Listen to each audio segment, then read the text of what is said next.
want to see how do people, the quality of human life, how much money people can actually spend an individual per day, and those, like I said, those statistics, I think we'll be able to tell, because when you just look at GDP, I think, yeah, it can be a selective data to suit a narrative, but I think that's not the whole picture. So anyway, I believe we've got my economists, but haiwa vanhu vekuzimbabwe hatisina kupusa zvekudaro. Even vari paground, I don't think, because the people actually experience the economy every day. They experience it in their pockets, they experience it in their lifestyle, in their livelihood. They experience it in how much they can spend, on a day. They experience it through people begging, every day in the streets.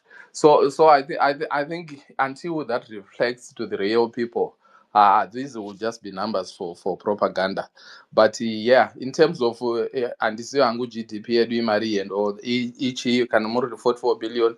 uh, that's what I just think. Kuti maybe it can be selective data just to suit a narrative, but there are more elements that we have to look broadly at. So it's a yeah. Right. Yeah, because according to a quick search that I've done, Mm-hmm. the daily per capita is five dollars 91. $5 for Zimbabwe. Yeah, for Zimbabwe, $5. Yeah, the daily one is approximately that, $5 Right. 91. Right. Yeah, Ipapo. and then the yearly figure is 2,000, approximately 2,198. Which is expected to, as they are saying, that by the end of this year, it should be about 3,000. Right. So if we could, can I treat number five by GDP, I would also like to know your per capita here, treat number, because I think that would be an interesting, could I say papo as well for comparison. Kana tukuda zvekuningira because tingangotora one side element finance and just look at that isolated. I think zvinobatana. So it will be interesting kuti tizivewo kuti per capita, in terms of spending power, how do we compare with other, the other 14 15 SADC countries, and also just the quality of human life, quality of life. Yeah, chai. I'm sure that where are we, where are we positioned in that scale? Because I think it's very kuti vangu isolate kungoti number 5 tazvimadhara akadai. Yeah. I feel kuti, yeah, it's a little bit, it's not quite, I can't say it's false, and is here I'm going to number 5 Msadak. If you look at it, the countries that are there, yeah, probably, because I think my big guns are, is it not South Africa, South Africa, Botswana Angola, probably. South Africa, Angola, DRC, Tanzania. They're the ones that have been, reported to be in front of us. Those but South Africa is the biggest with 400, Okay. with 400, million, US dollar in terms of their, GDP. But Right. we are sitting at number 5. But there was quite an interesting point that was raised by, I think it was, Zambesia, who says, Guti. And then, if you're talking about, for that region, and then we are Mm-hmm. looking at countries like Anarisoto, Anani. These are small countries. And Yeah, yeah. Namibia, Malawi, Madagascar, yeah, those so yeah. Eswatini. So Yeah. I don't know really Mupasha, whether that is Mupasha, something that Mupasha. people should Sorry, blow Mupasha. the horn about and No. Sorry, Mupasha. Sorry, Mupasha. Andiri munoona nhanikire, let me say, munoona chitsotsi chavari kukupa kuitira mm, inhema. Because if you look at the per capita yeNamibia, mm-hmm. it's far better than Zimbabwe. How? Because Namibia, I think it has got a population of less than 4 million or 2 million, Right. right? Right. And you look at their GDP numbers and divide it by the number of people. Namibia, I think it's a medium economy, which it's better in terms of quality of life, in terms of medical, HDI, in terms of it is better in terms of a lot of things, right? Yeah, because Mm. according to what I'm seeing, its per capita Mm-hmm. is 4,034. Mm-hmm. Uh, and ours was 2,100. So you see now, you see where exactly that. But okay, but how at Zara champion, you're talking about the population, the number of people. How does that affect though this calculation? Does it affect All right. this calculation? When it is called GDP, let's start with the GDP per capita before we go to what they are using. All right. Mhm. When you talk about GDP per capita, you estimate. Let me say you calculate the GDP for the year, meaning that you are saying we have produced a, let's say 30. Let me say 23 billion. Mhm. As it used to be said, 32 billion. 23 billion is our economy, and our population is around 16.2 million. Yes. Right? If you divide that, you just say remove other nonsense zeros, you are left with 23 with maybe something like, let me say remove 6 zeros, you are left with something around 23,000, right? And Mhm. also remove those other 6 zeros, you are left with 16 something there, so you will be left with 23 over 16. So you will get the true figure by doing that, right? I don't know whether Yeah, you have yeah, understood the concept. I 23 think divided by 16, so it's Yes, roughly 1.4. 1.4, 1.5, right? Yeah.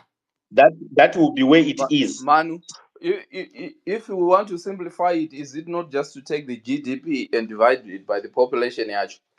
That is what is done. Okay. Yeah, that is Yes. what I have done. So we are looking at okay, our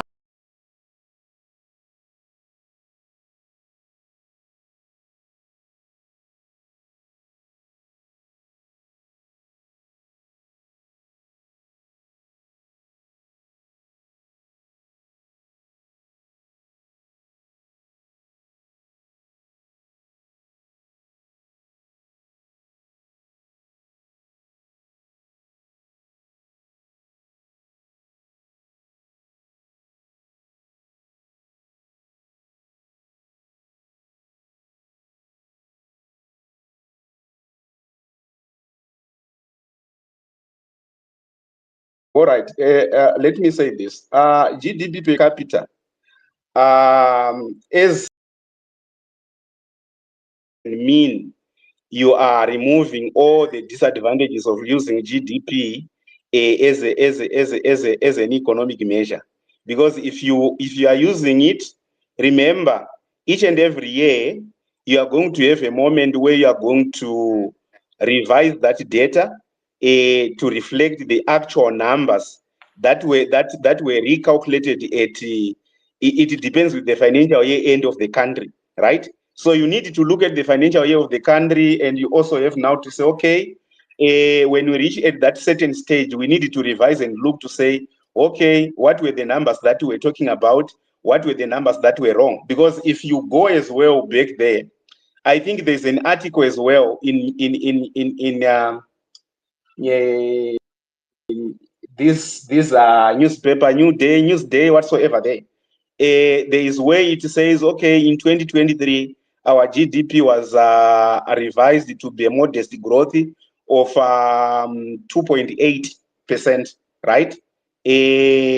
That's what they are saying. Then they now say, oh, we are predicting that our economy is going to grow at 6% because we are expecting a recovery in agriculture. But since, even though, remember, right now, the recovery in agriculture no longer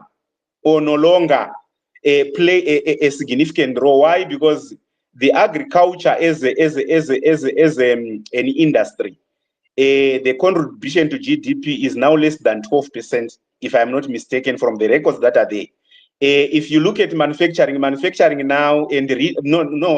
manufacturing and retail, those two industries are the ones that are contributing maybe 25 or 26% in aggregate. So it now means agriculture is no longer be a contributor that much, because we do have got, I think, three that are closely linked, which is manufacturing, retail, and mining. But if you go back as well to zoom into the activities that were happening, right? You would find to say, look, we have got a number of retailers that are struggling, like okay, and others. What does that mean to you? So you should be, and we also had some company closures as well, right? That's why I was saying the GDP, the way how they are using it, it becomes a problem because what is happening on the ground and what do we see and what do we feel? Because remember what I have said to say, we should be able to feel the economy in our pockets first before we can talk about those numbers and so forth. So there is a need for us to look particularly to say what is it that is more important. So let me just end there. Thank you. Right. Very interesting. Yeah, and lastly, Uncle, before you bring the other one, I was just going to ask you. Obviously, we do have power shortage in our country, and Mm-hmm. that should play, havoc. That should impact the economy because kanama gets achienda. There's a lot of time that is lost for production. And Absolutely. also tinenyaya forex controls tinonyatsoziva besides inflation tinoziva nyaya yeforeign plus tine debt issues, like we still have debt, we can't get monies from IMF.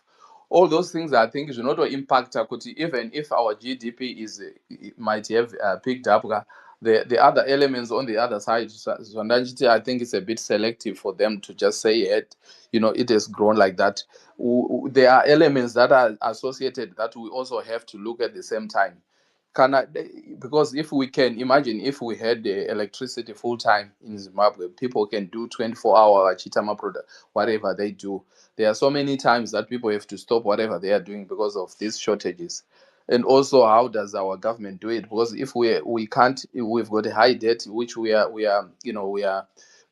failing to service, we're failing to pay up. As a result, we are not even able to get more funds from, even if you want to call them mafia, IMF or whatever, but we are not able to do that. So how does that all affect it? So I feel Kuti, it should all be included. Yes, you can't just come and say Kuti number 5 tamas dara. There are other elements that you should put it out as a whole package so people can understand. Right.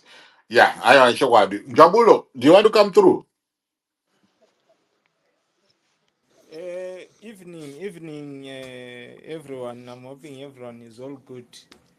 Hey, it's quite a very good topic, and you see, the deception is someone can stand in an international platform and say, no, we are the 5th largest economy in SADC, and it has to sound powerful, or it has to create a certain image towards us looking at these guys and saying, no, these guys are working very hard. We are now number 5.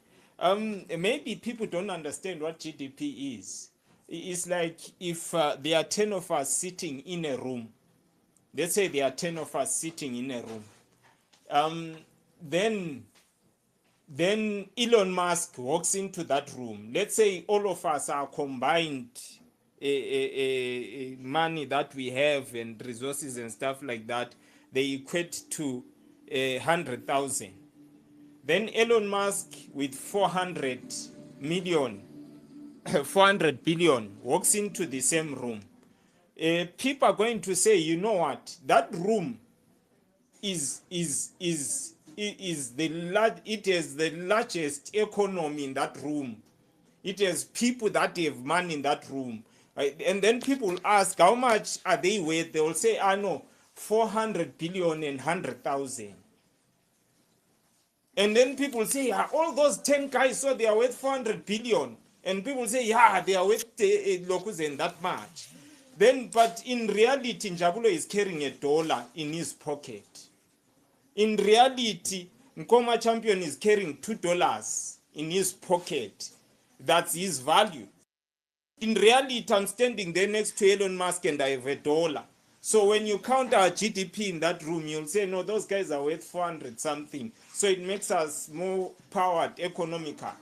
And for us as a country to stand up and say we are the 5th, does it translate to a mere person? Man, Marugushanda ere gumamisha ikoko. Are people working? Are people Is there production happening? Because we could be trapped by few individuals that have amassed wealth, and they have made us to pick up the Lokuzen and make us to pick up and seem like we are the largest economy, yet the world belongs to into the few. The reality, I heard people speak, you know, I had the privilege of traveling to Mozambique to see what Mozambique looks like. You know what? We can argue and say, no, Mozambique is the smallest economy. But I tell you, those guys are amazing. Some of you need to travel, go and see what Mozambique looks like in terms of development. Things are being built. You know, I went to Chimoio. I went to a number of places that I went to, but I went to Chimoio. Chimoio is like a more rural. When I got there, Chimoio is an airport, a busy airport where I landed in. You know, from there to another city. But in Zimbabwe, guys, how many airports do we have? How many people have access to fly out from one village to the other? You fly from Chimoio, you go to other places. I think it is between 12 and 15 airports. My airport's small, you get to them, they are very busy. Mozambicans are using airplane to travel. You know, I drove from Chimoio going to the other airport. I've forgotten the name of the place, when you're going towards the sea. You know, when I got there, you know, when I was driving, we drove for more than 300 kilometers. There was no pothole in that road. There was no single pothole. I expected Mozambique to be a desert, to be a place which is plundered. But when I got there, the infrastructure is coming up so well. People are their homes, people are building. With Chimoio, it's a rural home, but I saw factories being built in Chimoio. I saw companies, bigger companies that I deal with here in South Africa, and they are largest buyers. And when I went to visit their factories, I was amazed at where they are located and the level of production which is happening there. You cannot compare Mozambique with Zimbabwe, and you can't even compare Zambia with Zimbabwe. Because Zambia is advancing. Look at their healthcare. Look at, so when we speak and say we are the fifth largest, in what exactly? What are we parading before the world? Is it the reality? Drive in Zimbabwean roads. Drive in Zimbabwean roads. You have no water. Mozambique doesn't have load shedding. In actual fact, we get some of our electricity from Mozambique. You see, and then you have people that have load shedding say, no, Isusu, we are the fifth largest economy. When do we do production when there is no electricity? When do we do production when there is 92 weeks musina mvura yacho? How do we do production usina mvura usina magetsi? So it does not translate to reality in the ground. Look at our roads. Look at our road networks. Look at our electricity coverage. Does it extend to rural areas? Because in Mozambique it extends. In South Africa, you get there. When you go to my rural areas in South Africa, it's as good as you are in town in Zimbabwe. Because banema gates, banem mvura inopuda mtape kuma rural areas. So you cannot say we are big. Where are we big? What sets us apart to say we have developed our people? Because we are just amassing wealth to the few, then we calculate the GDP with Mkoma Gerald is a billionaire. So everyone here in this space, it means we are worth billions of Lokuzen. As a group, we are worth billions of US dollars. It doesn't work that way in reality. Because Banambuya, we has never handled a dollar in Zimbabwe. So some of these things, Uncle Gerald, I think, you know, we need to get rid of the propaganda, get rid of the dressing that we put as a country, and we go there and we face reality to say, do we have electricity coverage in Zimbabwe like we have in other countries? You go to rural areas in other countries, they have electricity, they have tap water. You go to Msinga in KZN, in a place in rural areas, they have piped water. Isusu, we sit here in Zimbabwe, you have a largest, the capital seat does not have running water at all. So these are some of the factors we need to speak about. We need to speak about reality. And I would like to learn by also talking about the issue of the trapapalas, whatever, stuff like that. You see, the challenge we have in Zimbabwe, we have systematic corruption that seeks to enrich certain individuals, few individuals. And the danger which is there is that we have been swayed away from reality. Because if we're to gauge, if we're to go to other countries and we're going to look at the same interchange and compare it and say, guys, how much does it cost you kuti mubake interchange yakadai and an interchange that looks like this? I tell you, it will be quarter of the price that we see in Zimbabwe. You can go anywhere. I don't know how many interchanges I pass through when I'm going on a daily basis that are way bigger than trapapalas, that are way, guys. You talk of an interchange that connects 8 roads at a go, but then you get there, you check the price, akuna inosvika 125 million. Only in Zimbabwe can get that. And you look at the standard of their work, une interchange akatopenda, une interchange nemagaps, une interchange akatobatwa nemabolts, that is not even in terms of excellence. So we need as Zimbabweans to speak real to one another as a collective. Zimbabwe has corrupt leaders, Zimbabwe has corrupt people, it has people that are breeding corruption wherever they are. We don't live in a real world, we live in a fictitious, corrupt world that we have created for ourselves. This is why we boast we are number 5. But does it translate kune munhu ari kufamba parod? Does it translate to every Zimbabwean, or it translates to few individuals that are less than even 100,000 if we're going to count them? So this, we need to face reality. Zimbabwe has poor people. People in Zimbabwe are poor. They are hungry. They don't have resources. They don't even have access to the littlest resources that a human being should be having access. Abana mvura, abana magetsi, abana zwin. They don't even have roads. So I strongly believe Zimbabwe needs a government that will step in and bring transformation and change. Zwezano PF Nema Kabala is not going anywhere. Anyway, Uncle Gerard, thank you so much. Thank you very Thank you much. very much. Right, handizonomwe angojedi nyaya yekuti handizo GDP yedu yakura iyi yatiita kuti tiite number 5 in the region is stuff that is found in Alice in Wonderland, and it is as good as what Wende has said. That is by Emerson Mnangagwa coming into parliament yesterday. That makes him better than Robert Mugabe.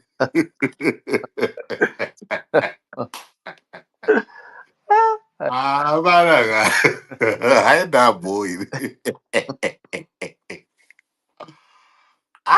But went over there.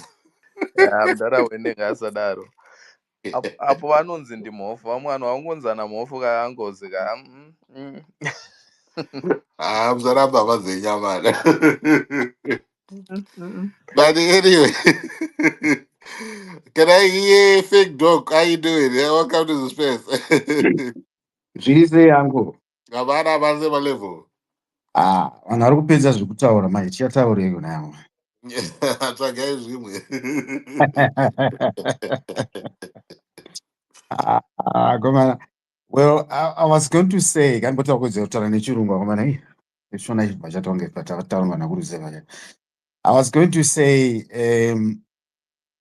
let's not forget that the platform that we are on, this so-called X, which used to be Twitter, was bought for 44 billion by one Elon Musk, who was considered to be credit worthy by my banks and was given money to balance up what he had in his own companies, and bought this company called X, which he called X, for 44 billion.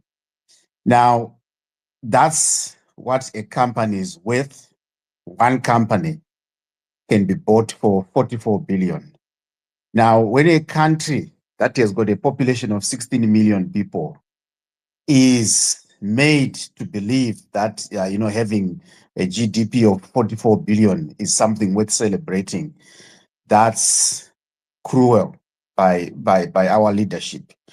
This 44 billion that they are talking about, like what you, Uncle Gerard, and I think there was another gentleman, I think it's Champion, who chipped in and explained the relationship between GDP and GDP per capita. Now, those two always go hand in hand. Now, for your GDP to make sense, you have to make sure that you factor in the population issues and what's translating on the ground in terms of infrastructure and so forth, just to ensure that your GDP makes sense. For example, Botswana's GDP, much lower than ours. I think it's 3 times or twice less than ours. But for us to be able to get to the GDP capita of Botswana, our economy has to be around about 90 billion. This is what will enable Zimbabweans to have perhaps a GDP capita of about $7,000 per person, which the Tswanas currently enjoy at about 19 billion GDP in their country, simply because their population is 2 million to 1.5 to 2 million people. So they get to enjoy that because the economy is much larger than what their population is. So for us to have that life here in Botswana and in South Africa, we need to be around about 90 billion, which is not, again, something worth celebrating, because 90 billion is where we should have got to around about 1990, given that Zimbabwe boasts of so many minerals, like so many other countries in Southern Africa and the East and West Africa. We have plenty resources. We had plenty resources to start with, 54 minerals that we always boast about. So by 1990, we should have got to about 90 billion in our economy. And to today, in 2025, we should be around. If we had failed to actually get to be a much more successful country, we would be talking of about 180 billion today in 2025. But if we had succeeded in making sure that every ministry is actually an income generating project, like what other countries do, we could have been around 500 billion. That's what you call success. If you trace other countries from 1980 to about now, you can see how their economies jumped from a meager a few billions to massive billions in about 10-20 years.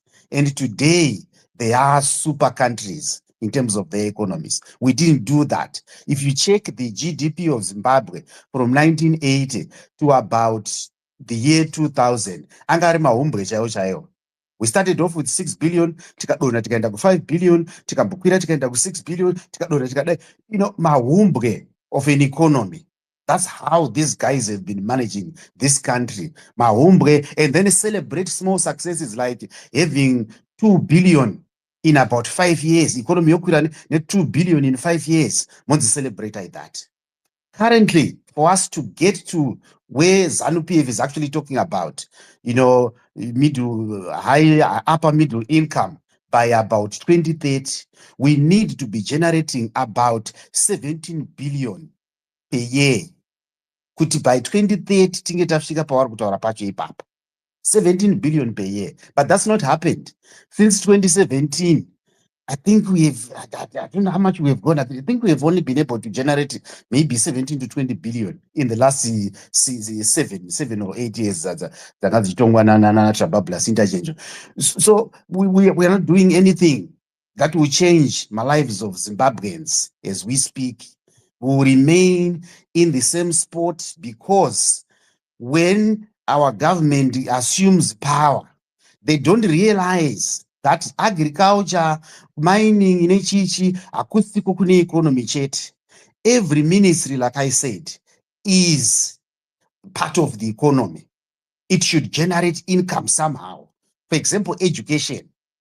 Education in countries where you guys live, you know, kuti ma high income earners, education sector, because you get people coming from everywhere, you know, around the world, especially UK, America, kupi, Australia, New Zealand. You know, kuti education is a high income earner.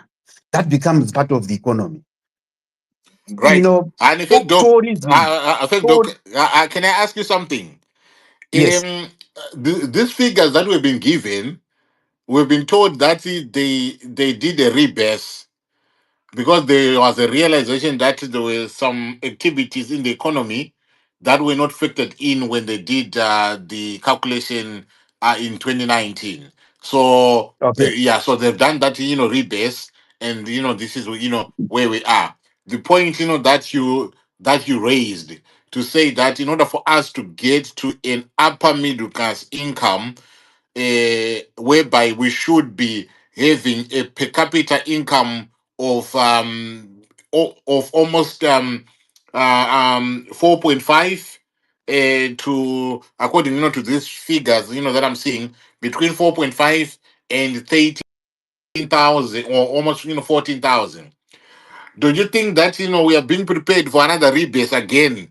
Aside that these figures get played with, when we get to 2028, and then we get told that we are almost there, and by the time that we get to 2030, they'll be declaring that yes, we have managed to be an upper middle class income by by the year 2030.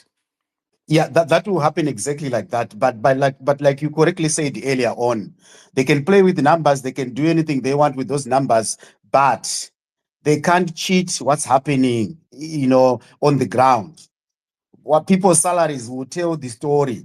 My hospitals, my shops, everywhere, electricity, water will tell the story. My roads will tell the story. The rural areas that we knew from 1980 to be broken and run down will continue to be run down. My cities will continue to be ruralized, like ZANU-PF is doing. So that story will be told by the practical reality.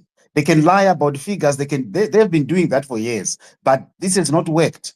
So the economy has to perform, like I've said, with every ministry that needs to perform and generate money has to. Defense industries, one with America, exporter, my arms, my countries, my jinj, my defense ministry, yawa isingori expanding ministry chete, generate income. Nekumanufacture maarms, kumanufacture mahelicopter, zvinotengeswa kuti zvinge zvichienda kune dzimwe nyika. Those things make money. Tourism, dzimwe nyika dzakangomira netourism chete. Vana Singapore nedzimwe nyika dzatinoziva, vana Thailand nekupiko vakamira netourism. Tourism yemuZimbabwe haigenerate chinhu. Kunana Netherlands uko vakaona kudhara kuti vanga vari vanhu vaingogara mumvura, vachibaona kuti mvura inokwanisa kutisa mari, vakacreata macanals chiichi, vakarima sora, vakarima maruva, vakaisa mawindmill. Ezvinezvi macanals avo, every canal makes them money, because macanals mune mahouseboats, zvimachii, mariver cruise nei zvichivaitisa mari. People go and see those things, vachiona mabridge achisimuka, achiita mabhotsi kuti apfuure, mota dzinombomiswa dzichiita sese. That's part of tourism. Zimbabwe can do that because tinayo landscape inoita kuti tikwanise kunge tichigenerata mari through our tourism. But we don't think, no problem edu. These guys are always thinking about political survival instead of thinking about how can the country survive economically? How can we give vanhu life so they can live while they are still alive? Kwete kuzonzwa tapera 2000 years later kuti Zimbabwe yakazara ikazobudirira 1400 years later. No, that's not how countries operate. 40, 50 years, that's how long it takes for a country to translate sweat yayo into wealth for the country and becomes a super country. That's how long it has taken other countries. But for us, 40, 45 years is what has taken us to continue to be thrown into the dustbin of the world. So those numbers, they will not mean anything. People will know, they become wiser, and people have always been wise in Zimbabwe. But repression, numbers, numbers. It happens in other countries, but in other countries, people are held accountable when they lie. I think you have seen what's happening in America. I think you've seen what's happening. Sorry? Yeah, I was saying, Kuti, in many countries, people lie, but people are held accountable when they lie and their numbers don't tally. And they are punished through an election. They won't be elected next time. They want to be elected again, and then they are removed from power. Trump experienced that. He was removed, then came back again. Now the same things are going on. He's messing up a number of things. He's going to be punished through an election. But in countries that are not functional like ours, unfortunately, these guys will continue to mess up and will continue to look on. I think here time a my practical realities. We as my ordinary citizens, atina the financial power, you go to tichi on the sidelines, which we must not, because those things must be changed within a government through its ministries. So the only change we can bring now is to make sure to bring down these guys like Baba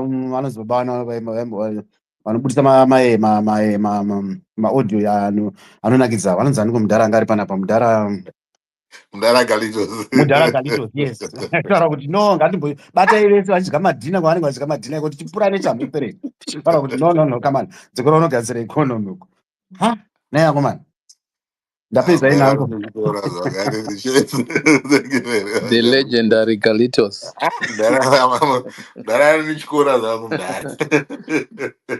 But anyway, regarding Munzwo ABM, economy yakura kayako mana ABM, toenda mabiko ere.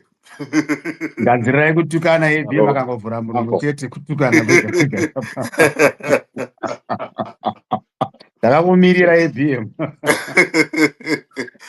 Baba Chenzo. Zviri bobo mukunenza here? Ya, urunzwika. Rukunzwa mwana akapedza kosi yekuflya here nayo. Unofunga kuti kosi inongorutwa here? It's a whole process mudhara. Anyways, hapedzi kosi mwana wako ane 5 years achingonzi mwana ari kuita kosi yekuflya. Anoitika ndozvinongoitawo mabharanza anenge asingazivi chinhu. Anyways, zvandinoda kutaurawo zvangu ndezvekutiwo nhasi oga we have been talking about this for a long time. Tichikuudzai kuti Zimbabwe right now is considered one of the fastest growing economies in South Africa. Hamudi kuzviteerera. And chichinomezhwa ipapapo GDP chinoreva kuti gross domestic product. Hakusi kungorota zvinhu, product chinhu chinogadzirwa kana kuti maservices. Handiti chataona isusu nemakore esa kubva vamunangagwa vasvika vakatiudza kuti isusu toda kugadzira currency yedu, mukuiona currency yedu stable. Vakatiudza kuti isusu toda kupromota employment, ende tikazigadzira sei employment yacho.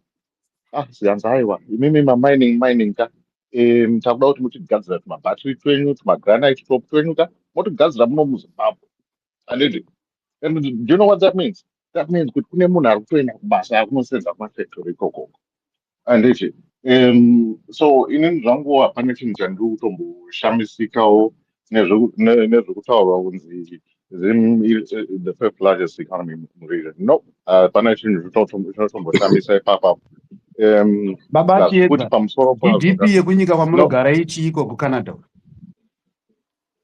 Right. Munongozivawo vamwe vanhu vane chirwere chokungoti havagoni kunyarara kana umwe murume ndaira mubvunzo hapana chakaipa kubvunza itingozivawo tichikompea tichikompea. Alright. I think my non-answer inenge ichitaura kana answer yako handetika. Chandiri kuda kunyatsotaura because isusu pamwe tiri kubasa. Haupinduri kamubvunzo wacho. Hautaura zvekubasa but ndozvaunotanga kutaura but haukutwanisa kutaura kuti GDP yakamira sei paCanada plus population yakamira sei. Per capita yakamira sei. Okay. Right, wonderful. So inini answer jed is ndiye munhu andosongo respecta panapa. Kuti vamwe vanhu vanongotanga kungohwereketa panapa. Angojedzikubvunzira mubvunzo wandiri kubvunza uyo ndidai irwo. Ndida kuti tiite comparative analysis. Okay. All right, when you samba, I am I'm what I am meaning today. So I'm a Mm. CA. I used to presentation yaki. You need to take Tete. note of those points that you need to then have a push back, and then trader push back now. I don't know these are not Georgie. So I just give him that opportunity to make his presentation. So ABM, the floor is yours. Yes. All right, thank you very much. So as I was saying, Zimbabwe has taken strides over the last few years to make sure that we have a supportive structure that can support our growth, and that has happened through creating and maintaining our current currency, the ZiG. And there have been so many policies that have been put in to encourage local production of goods. One of those vehicles is called Zida. Zida has actually helped me to create a company, and I'm a proud owner of a Zimbabwean company in Zimbabwe through the facilitation of Zida. Zida yakauya because isusu vanhu vekudiaspora taichema kuti tinoinvesta sei kuzimbabwe isusu tisina collateral yedu iri kunze kwenyika zikanzi navamunanga vagoti akuteererai vachimbova creata Zida. Ende Zida iyoyo iri kubatsira vapanha vakawanda vamwe vasina collateral kuti vanyatsoziva kuti vanotanga sei mabhizinesi avo. Inini handisi ndega. I'm a living testimony of kungotarisawo zvinhu zvinenge zvichiitwa nezimbabwe wombovatorawo advantage. And zvinongozonakidzawo zvazvo ndezvokuti kune vanhu vakawanda nyangwe nanhasi vari kuda kungoramba kuti zvatiri kuona mumastate hazvisiri izvo, zimbabwe haisi kumbokura ndezvekupenga izvo. Asi vamwe vanhu vari kuita mari. Inini kwandinogara kune vanhu vari kutoita exodus kudzokera kuzimbabwe. Because why? Because kwakugarika. So vamwe vanhu ndatongojaira zvangu kuti kune vanhu vanoita sei vangojaira kungocomplaina and hapana chinhu chavaona chakanaka chinoitika muzimbabwe. But then at the same time, the reality of it all is that Zimbabwe is a growing economy and it's still growing. Zvaitaurwa neNDS1, NDS2 wonai ndo maresults acho. Handiti NDS2 iri kutoenderera mberi. But then unoona vamwe vanhu that just hate Zimbabwe so much that they cannot see any positive that is going on in Zimbabwe, which is a shame because see, it's not a competition. One that actually have the testicular fortitude to go and try something because Zimbabwe. We actually thought that less competition. At least so that I want to balance that area. I can't such a process that we and it because kuna warume wangu jera utuita 10 years watingo compare. And it's just unfortunate because these numbers, they're not cooked up by the government of Zimbabwe. GDP is a measurement of products and services that are within the country. And that is not only measured just by the Zimbabwean government, it's measured by the World Bank. The IMF comes and supervises and comes and looks at our books. It was just there. But they don't even know that IMF was just in Zimbabwe. And not to give us money, but economy and so ultimately, no matter what we want to look at, we can always find something wrong. But there is a lot of positives that are going on in Zimbabwe. And I just actually plead with all of you guys to actually look at the positives because there's business to be done in Zimbabwe. There's a lot of people that are looking for more businesses and more services that maybe you can provide. But then ukaramba ungori negative mindset yekuti kuZimbabwe hapana chinhu chinoitika. Then uchangosarawo uchingocomplaina.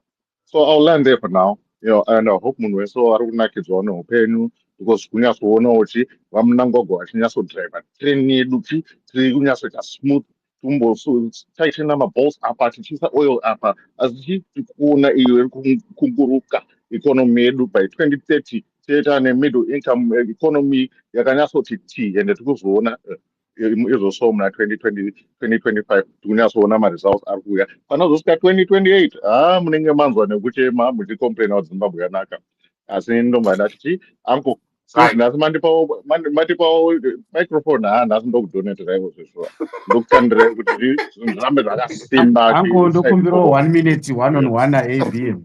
All right, I'll give you ABM. I'm going to give you 1 minute to engage na fake dog. Just do a back and forth way. I want to say the rules. Just do a back and forth way by you guys. You are going to hear one another, and we are going to hear you as well. Same listeners hearing you. Okay, ABM, I've got about 3 questions. For us to get to a upper middle income by 2030, how much does the GDP of Zimbabwe has to be in the next the 3-4 years that are left to 2030? So by 2030, how much do you project the GDP of Zimbabwe to be at? Professor Mtuli, 65 to 70 billion by 2030. Actually, by 2028, we're going to be 65 to 70 billion. And that is the aim, and that is how they will say, don't number in ever considered middle income of Zimbabwe if we have a GDP of about 65 to 70 billion. You can do your own maths. 65 you divide by 16 million, it's a puppy. But in reality, what's happening on the ground, ABM, from 2017, when this so-called Second Republic came into power, how much have we made to date? So that we can see, by 2030, we can actually get there. Okay. So, we can use single things. We can use different industries where we look at even younger milk production is at its record production level. Tobacco is at its record production level, and those are no quids. That is not driver economy, and it got production. And those are see product GDP product. Reality production. And it saka ipapa kana indicators anakadaroka kwese ine tichiona nyangwe mapolicies akaiswa nehurumende yekuti achaallow exportation of raw granite zvobva zvaisa kuti employment imboyacreatwa munyika achaallow exportation yeraw lithium umboona kuti vanhu vakutanga kuisa mafactories zvese izvozvo zvinhu zvinodriva chinhu chinonzi economy.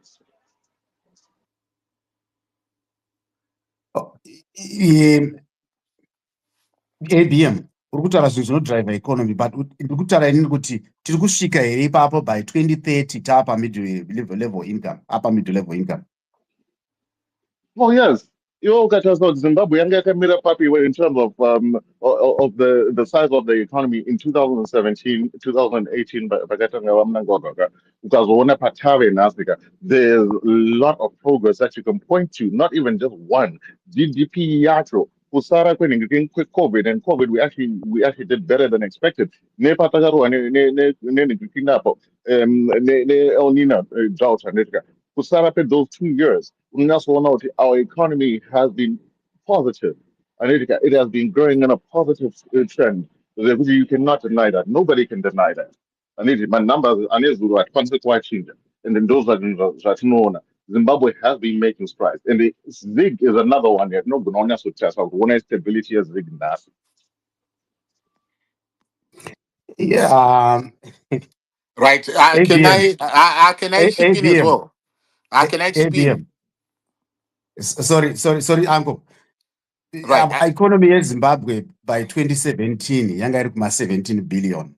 Mm-hmm. Now, it has grown maybe just twice as much, or let's say twice as much, from 2017, which is about 7-8 years. And you are telling me that in the next 3 to 4 years, Tinoshika, twice this economy, around 80 billion. From 44 billion, 80 to 90 billion. You are telling me it's really possible. Isusu in 8 years, tango twice as much. All right, real quick on that. 2017, number one, that is not economy. That's not currency. And that is my pillars and some of the economy when it comes to production levels. How long was that for? Hey? How long was that for? I think 3 years. anditi tatisina tazonyatsoona kuti takuzokwanisa kuzoti create currency yedu inokwanisa kunge ichisustainwa neproductivity levels dzetichiitika muZimbabwe zvakatora makore saka izosozva tave mugear 3 madambudziko taatinawo muna 2017 haachiko. So yes, takuona kuti takuaccelerate growth yedu. ABM, I think we are being run by my crybabies. Since 1980, when we talk about cinema problems, cinema challenges. So why do people remain in power when they can't manage these things? Oh, Why but do then people they are my remain in power? My crybabies, That's exactly what you're doing. What you're doing is what exactly ZANU-PF does. No, Nabudaro say in that takagadzira zig that create a production economy. Iwo Canada munoshandisa zig here. Mune currency here Canada. Mune actual currency yedu manje yedu fake US dollar atoshandisa fake US dollar munoshandisa fake US dollar. Canadian dollar fake US dollar. Zvamuda kuti accept so ana ABM ka hazviacceptike. Ndakubvunza iwo kuti GDP yeCanada ichi 2 point something trillion. No, yeah? No, it's $2.3 trillion. That's the Canadian Canadian GDP. So, and how much share does each citizen get? Excuse me? How much share does each citizen get per capita? How much is per capita? Canada is actually going through a huge housing. Don't explain anything. Per capita imari. This is what snows Pindra's account. What is 53? Okay, it's 53,000. Can I also 53,000. Saka you would not accept 2,000 per year per person. Would not accept it? It's okay. It's a success. All right. Unomboza to number one guy. Kunokuka rent yangu ya no badara in 1-bedroom apartment is $2,100. You can afford it. You can afford it. You are paid to be able to pay that. Mira unzwe. You can afford it. One room for Zimbabwe. It's about $30. And it is. So what you dispose about income yako in Mari. And it in Nango Zango, yes, one didn't go for the Netica, but 2,100 she who got a 1-bedroom apartment and in the after Papa, you got $100 for cell phone, $200 for cable and internet, and another $200 for transport. And yet I am an average person, that's not a the average person in Canada earned about $80,000 a year. And Sakavan Marukutambura Kuno Musade ABM Usadade kutambura nekuti uchitenga data $100 obhadhara $200 yanga utaura my expenses uri kutaura ipei yomwe good indicator unoziva Canada government yeCanada government yeCanada yakabhana my international students from accessing my food banks because my Canadian citizens acquire so much more. So my international students achabvumidzwa kunopiwa free food nekuti Zimbabwe the government inogona kuchengeta vanhu vayo zvakanaka. That's the responsibility of government. They are looking after their own. They are looking after their own. ABM kwauri kuita ndokunonzi kuyema uko kutaura kuti hanzi ndikutenga data $100 uri kutokwanisa kuriafoda hako $100 ipei yemwe munhu kuZimbabwe. Because ndoshanda very hard ndara. Yes. Umana, CV rangu rinotyisa. I deserve to be making however much money I'm making. Enda kuZimbabwe neCV rako rinotyisa wano unokwanisa kutenga data $100. Ukabvunza nyangu ana uncle vanokudza kuti ndashanda atinobvunza uncle. Kana iwe usati ubvunza uncle saka uda kutaura haundiziye ka. Enda kuZimbabwe kune CV yako inotyisa iyoyo utione kuti unotaura the same story about what you're saying about Canada. I've just told you kuti inini I'm actually a business owner and a proud business owner. Enda kaunorana business rako kuZimbabwe. Mdara, what do you think I'm doing? Upo ndine pension yangu kuno kuCanada rero. Upengerero. Zvinokupinde kuCanada kwasikotora hatukana ndokwauri uri kati muapartment waziko wakadai kutenga data $100 uri kuCanada. And you want other people to accept $2,000 per year. Unoshanda nyango kuBrazil, nyango kuSouth Africa, nyango kupi unoziya. kuzongoti kuno yeah ndakati yeah mati mukuti pamari right ndikuya ikoko ndotoya zvangu aiwa vana ndoshoresa ABM ABM, musade kuuya ABM, can I kuzoharasa ask vanhu you a question? ABM, vana ndeito anko yeah. yeah, ndeito anko how many people are you employing in Zimbabwe? right now we have Yes, 14 and a half 14 and a half people. yes Eh, yes and the half, what do you mean by yes half? half was because brother wangu half brother wangu anoita zvokutengesa mota azati achimbobatsirawo saka ndinenge Kana ndine I how half many want to maybe? mushora like that. It out is on the 15 people. I'm not going for this plus wako in half here, man. aiwa ari Ah, kuita mari yake ari kuita mari yeah, yake I wish. azviziva Yeah, I wish we did. Dayang are good. Show mambo marana. But so no ajera matauro angu no but okay, this it's is a fine. growing business Okay. yeah this No, is no, a no. I growing just needed. business Yeah, I just yeah. needed, to find that out. Since you said, Guti, Mm. you've got your own business, so I just needed to find out how many people you are employing, and basically how much are you paying them? etc. And How do I'm not saying divulge, but Can you how do you also disclose? roughly what can are the you also wages talk like? before you close your space? You were Martin Oraita Chibomira. watiripo nayo Martin. right Martin yeah. Chibomira. So in terms of Yeah. wages, how much are we looking at? Living wages, my friend. Living What is the wages. living wage in Zimbabwe? Kushirugu. You want me to tell you that, all of that? I do not think. All right. No, no, So, no, ABM no, laira no. Okay, I'm just one saying. guy, And all right. if you ask me what is the minimum wage, in the UK, I can tell you. So I'm just saying Oh, because can I would yeah, minimum wage? yeah, Oh, but you oh, said you're paying them a living wage. So I'm just saying. So yes. roughly, how much is the Yeah. living wage in Zimbabwe? Okay. So, first of all, my store is in Shirugwi. It's a hydraulics ABM fitting I store. ABM can. I'm I'm a ABM feeling great. Mirai. I fake doctor Mirai. In the so, Eh. oh man, yeah, type of business number one and this guy. The one person when Donya support say Papa Munhu Mwanawanyamunhu, that guy gets paid $350 a month. A month. Yes. One person. At such a tanga kuzoti kana tazoita ma-products to move kana tazopa amwe ma-incentives ekuti kana wazoita zvinhu zvakadai because No, inini yeah, I mean, ndinodhina yeah, that, yeah, I mean, yeah those are the perks of the anezvo job anyway. I'm not right about yeah Mirana. So one yeah person, the one that you koshesa, out of the yes 15, you koshesa one person. So those that you do not koshesa, how much, roughly, what is the living wage, for them? No, I'll say this because I'm not going to put out each and every number, but I will tell you that once our company really starts to hit the ground and we've got all the products, and then Munwesa Ari every day, Mm-hmm. trust me, each and every one of them will be happy with how much they work. Mm. I get, And it, man, okay, guys. tinogona kutaura and tinogona kuzokupa ma-details, but then I would just like to thank Zida.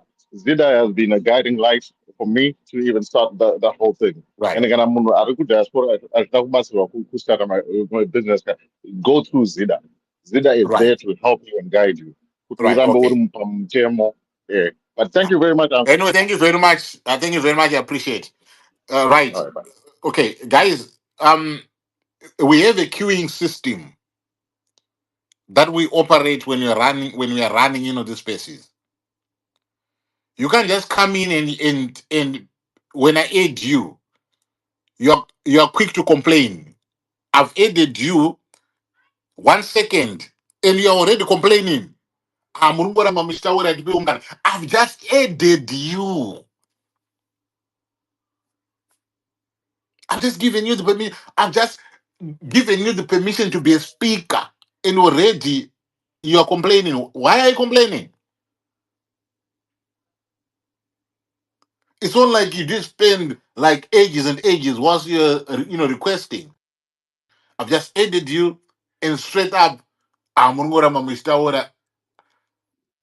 Damn, dude. Maybe vanhu vanenge vane hasha, they should not take their stress on us, uncle. Trungo vanhu host for vaamerican space and accent giving yangu platform. damn dude The uncle vashatirwa. Right, I don't know who was coming anyway. Ipani, Lenon, can you check the mic? Uncle, thank you very much. Based on this, Martin, Imbomira, Lennon is speaking. Your turn will come. Thank you very much, Uncle Jed. Thank you very much, Mkoma Titus. Pamsoroi, iweswamoremekedzwa neveswari pano paTwitter space. Topic yedu yakanzi we are now the 5th largest economy in the region. We heard some few years ago someone saying the RTGS is the strongest economy. I mean, the strongest currency in SADC, and the 5th strongest economy and currency in Africa. I'm not too sure kuti varikushandisa ma-indices up to make such a bold declaration, or it's just propaganda. Sorry, Mkoma Tinashe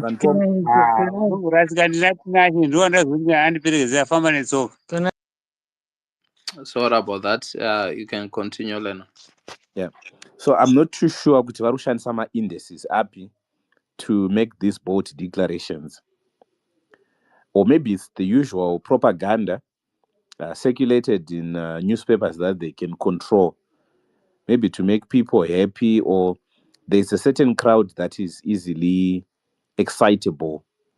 There's a crowd that is that can easily be deceived into thinking that things are moving very well. I have heard somebody popular saying we need to cure ignorance with study and reading.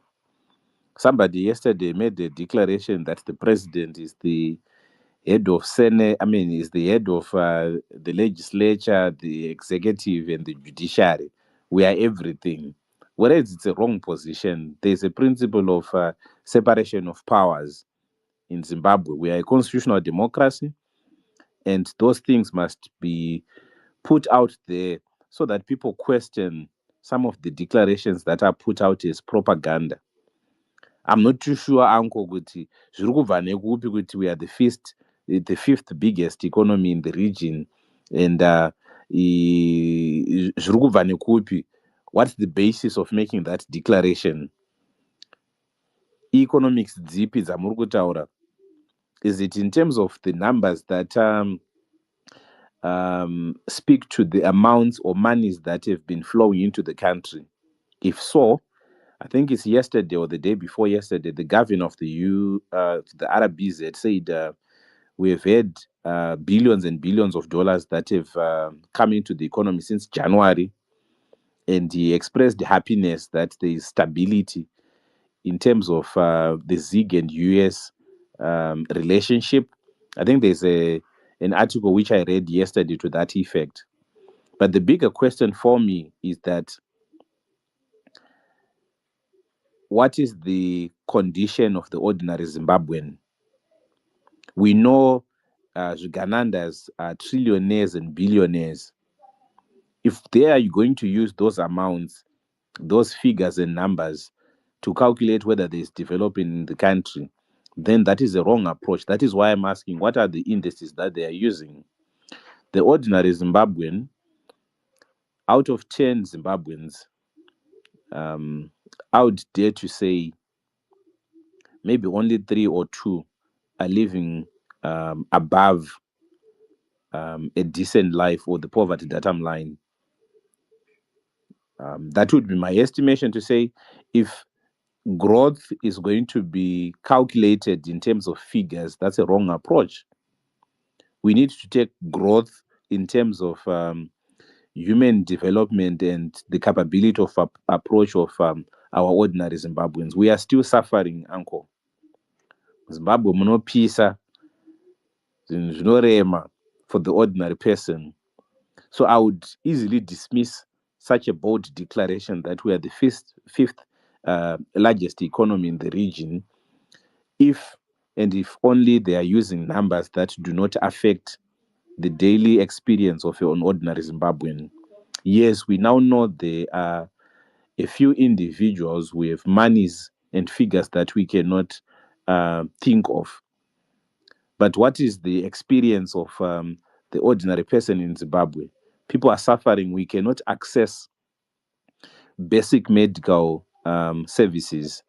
MuZimbabwe kana uda kuona kuti hapana chauri kuita, rwarirwa, firwa, or have an emergency that need an amount beyond 500. Ndopaona kuti uri pama 1. We do not, and we cannot afford medical aid. We cannot afford even to die. Not so many Zimbabweans have got a funeral policy or a funeral insurance. So, given that background, Uncle, I'm at pains to say it's difficult for us to then speak of this declaration and to have credibility. Mazviri zvabva nekupiko, mune nhamba dzamatipere, what are the calculations? People are suffering in this country. So I just wanted to question from that background to say this could be propaganda. This could be something maybe to excite the easily excitable. And I am disappointed that people still have time to be playing around with people's lives. I yield the mic.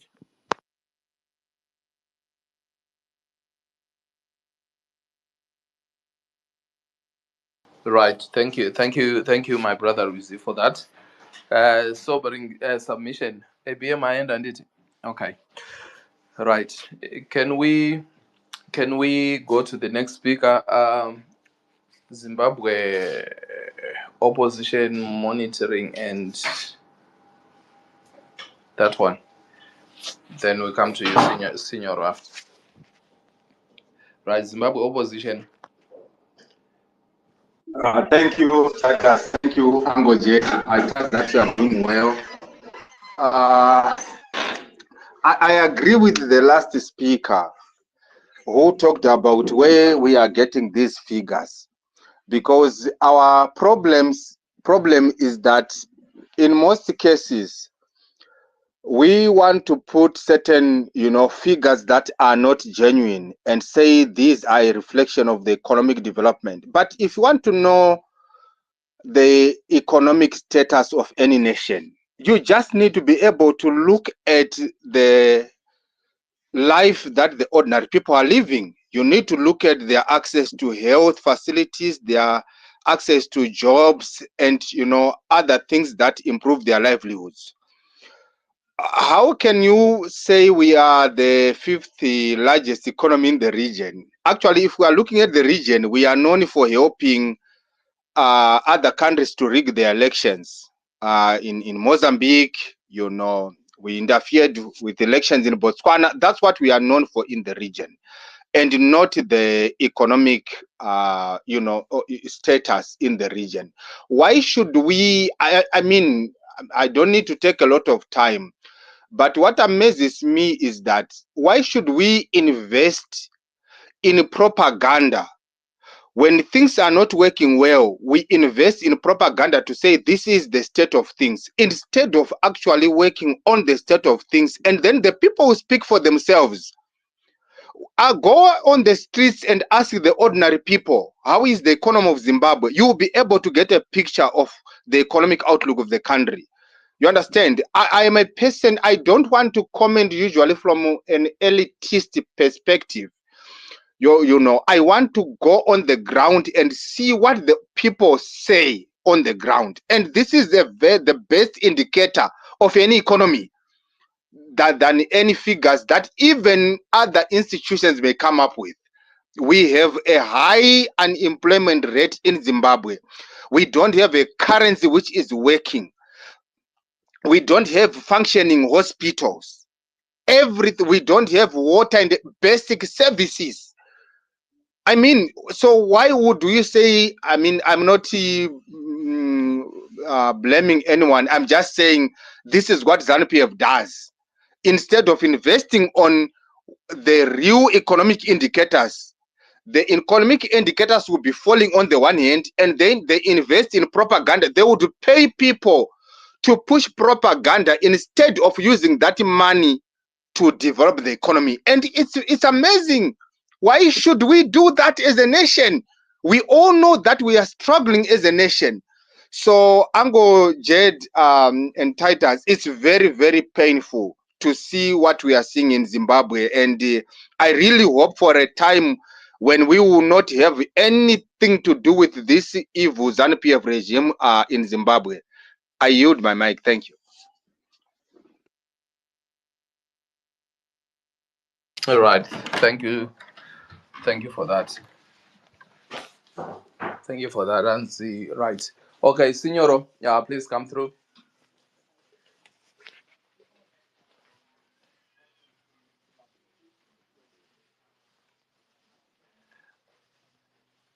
Signoro. Magadi, Bombera, Mofu, boys, this smoke. You are the reason why Zimbabwe is divided. Wanavanyashana. Anyway, revolutionary greetings to all of you. I think for the longest time, I've been consistent, in saying it's a well-orchestrated crime syndicate. But akatiroya wacho akatigadzira size because we are made to believe there is politics in Zimbabwe. I'm not politics. Now we are made to believe many things, including that in Zimbabwe is fire. Hapana kuroyiwa kunodarika ipapo. Nyama inonaka inotaura yega, like previous speaker. You don't need to, when you look at immigration, people migrate to greener pastures. I don't know if maybe there's a problem in Zimbabwe or border jumpers coming to Zimbabwe where there's honey and milk flourishing. I don't know. Maybe I'm missing something. It's not about the manipulated figures, and I'm not shy to say that because we need to speak the truth. And again, I'm borrowing from the previous speaker, and I'm saying setting a precedence for us to be able to deal with the problems. Let's say, ngatiruke radio zvatarwa naapfuura tibatanidze. We cannot be preachers to come here one by one. Ndotanga imwe nyaya isina kujoinana neapfuura. Where this is coming from, in my view, they are paying people, institutions, global, well-known institutions. So the least expected things, this is what is happening because we are people that have been so bewitched to a point where if something has got a reference, this institution, that institution, this writer, the dopamine, because if you listen carefully, there'll be some people arguing, no, these figures are correct. Yeah, they've been, approved by this institution. Zvese zvazvina nebasa rese. Zvine basa inyaya yekuti upfumi hwenyika unongotaura woga kuti uripo kana usipo hapana. Full stop. It's a well-orchestrated thing which is designed to just kuvhara vanhu maziso. Hapana kwatinosvika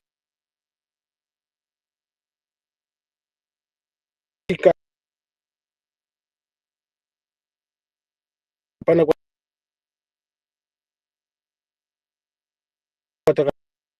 Right, Signoro, we can't hear you now. Signoro, we can't hear you.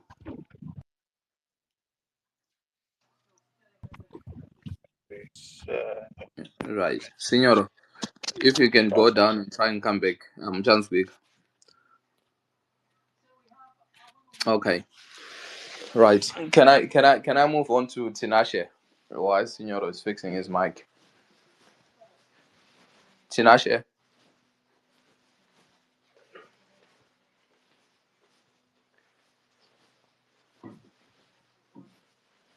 Okay. I think Tinashe might not be there. Signoro, if you go down Mozo Quira back, I think it helps. Let me remove you. Okay. So Zimbabwe is now the and I would say, Signoro, you need to request again because we can't hear you. So Zimbabwe is the 5th largest economy in the region, and also the US 114 million travelers cost. Your reaction? So according to this article, I'm not actually sure what the article you have a copy uncle, but according to and who has wrote the article, so we are now the fifth largest economy in the region. When you're talking of the region, we're talking in SADC, where there is it 14 or 16 countries. So in terms of GDP, apparently we are now the fifth largest. What does that mean? How does that translate to the actual living of the people? How does that translate to the health of the nation? How does that transfer to the gross capital, to the spending powers that people have on a daily basis? I think for us, for any ordinary Zimbabwean, if you're going to come on a rally and say we are now the fifth largest economy in the region, I'm sure maoko anoomberwa pamberi nezano zvoitwa zvese all the shenanigans to ululate. But when we go on the reality, takaudza munhu ari in the streets, if we go in the city of Harare, Bulawayo or Mutare, anywhere Masvingo, totaura kuti, our country is now the fifth largest economy, and somebody's lifestyle has not changed. If anything, things are getting worse. How does that translate to the normal person? I think those are the real questions that should be asked. How does this us having a greater GDP translate to an ordinary person? Una yekuti magetsi ari kungoaona for 2 hours, maybe vakarara, there's no production because of there's no electricity. Una yekuti, they don't have much. I remember at the time, well, at the time when Mdarageza was calling for not to go to Kumabasa. So he said you should not be going to work, because after that first one, it was kind of a stay away worked. So I think they tried on the second one, they tried for people to stay away. Politics aside, to say who is Geza and what's his mission. But you get a lot of ordinary people coming in saying we cannot afford not to go to work. And I'm talking of kunotengesa, just to go in the streets and sell. So people are living on a daily, people cannot afford to have money to spend for a day. They can't have any reserves that will last them for another day. So what I'm saying is, if kana vasina chekubika nhasi, kana vasina kubuda, they won't be able to eat. So that's the reality of the lifestyle that a majority of the people in Zimbabwe are living. People that don't have money to spend, they don't have nothing in their pocket. Never forget about savings, or to say, you know what, you can go and dip in your savings, or you can do that. People are actually that desperate that they say, no, Geza, we can't afford to stay at home because we need to eat. And this resonates with a lot of people on the ground. So how does this GDP increase in 44 billion, how does it translate to ordinary people? I think those are the major questions that any Zimbabwean would like to know. How does it affect it? Are we just popping out numbers in the air, for propaganda, and just to give the impression that Hanons and ABM achitaura about NDC1, NDS1 is working, NDS2, a middle income economy. We've heard all those words, but how can you just say words when there's no, they don't translate to the reality on the ground? So I think gone are the days when people don't even want to hear this. People just want to live a life where they've got the basics, where they've got electricity. You can open tap water, you eat a run, wogeza zvaunoda kugeza zvako, clean water, where you can just drive in the roads, pasina usinganzvenge, all the potholes everywhere. Just the basic things. We just want that. So I think telling us that we are now the fifth largest economy in the SADC, and looking at the other SADC countries, which are quite tiny and small compared to Zimbabwe, I don't think it helps. It helps a lot. Mkoma freelance.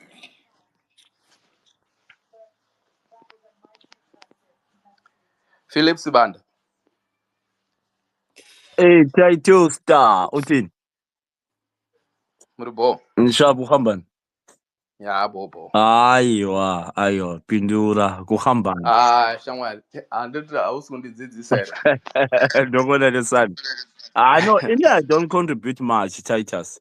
But kwedu ku-journalism tinoiti ma-voice pops yokuti unomira papiccadilly paya payobvunza vanhu ma-questions then vachikupindura. Saka ini ndachikumbira kuti that topic yamaisa apo dai mamune one number yewhatsapp mongoti vanhu vatumire maaudio chete tonzwa kuti ko ivo vanhu vanoti kudii to those who cannot contribute tinzwe ma-voice pops evanhu muchingoplayawo nemaaudio kune vaya vasingakwanisi kuti vati vapinde patwitter paspace tinzwe kuti other people around the world zimbabweans vari kuti kudii because you know what, I bet you Titus, we have got thousands of people wants to munzwe all messages about this topic, but because of the you know vana space and vana Twitter of Zimbabwe, it's hard. But in daima mune number na jet mongoti right number e moipina up then more play ma audio evanhu vanenge vachida kuti vakutumire munzwe kuti vanoti kudii. Honest enough, I think muchanakiro. Thank you. Absolutely. It's a good way of getting information, and just from ordinary people in the streets. My journalist Philip, if you're on the ground, we would have sent you to do that for us while we are on the space, and play it back to us so that we can hear Mashingo Kwamtare, people on the ground. Kuti what is it? Varikumberengwa, just tell them Zimbabwe is in this. We are now number 5. We are now, Shirguita. Anyway, thanks for that, Fiza. Can I, Daraji? Oh, sorry. I think Magneto, you came first. Yes, Baba. Thank you very much. Thanks. Sorry, Mdaraji. If you can come after Magneto.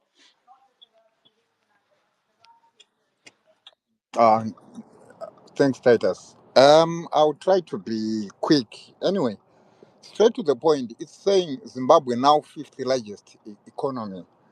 I understand. Number 1 is South Africa. Titus, do you mind just to tickle my memory? Who is on number 2, 3, and 4? I know there is DRC and Angola in there, but number 1 is South Africa. DRC, Angola, and who's the other one? Is it? It's not Botswana. Tanzania. Tanzania. I think number 2. Zambia. Number 2 is Angola. So number 3. So it's South Africa, Angola, Tanzania, and the DRC. Then Zambia. Okay. So the sad thing is, I'll pick Angola and DRC. This is Zimbabwe with Mthuli Ncube admitting that they are behind Angola and DRC. How long was Angola in war? Do you know there was a time in Angola every building in Luanda had a bullet hole? How long was DRC in war? As we speak right now, Eastern DRC is burning. And in Zimbabwe, they say 45 years of independence. But we are admitting those 2 countries, which where Angola was in war, DRC is still in war, they are better than you. It's sad. You're reflecting on us Zimbabweans and looking at it, and we are boosting that, we are now 5th. But you have got 2 people in front of you who have been fighting war for a very, very long time. It's really a sad state of affairs. Then, how do they measure? Like, I think some people have spoken about this before. But for me, it's sad because when Mthuli Ncube is always coming forward with these figures and statistics and values, whatever, he only talks of the rich. He doesn't talk of the poor, of which the economy of a country is measured on how much food is on the table of the poor person, of the poorest person in that country, and how much money have you put in the pocket of the poorest person in that country.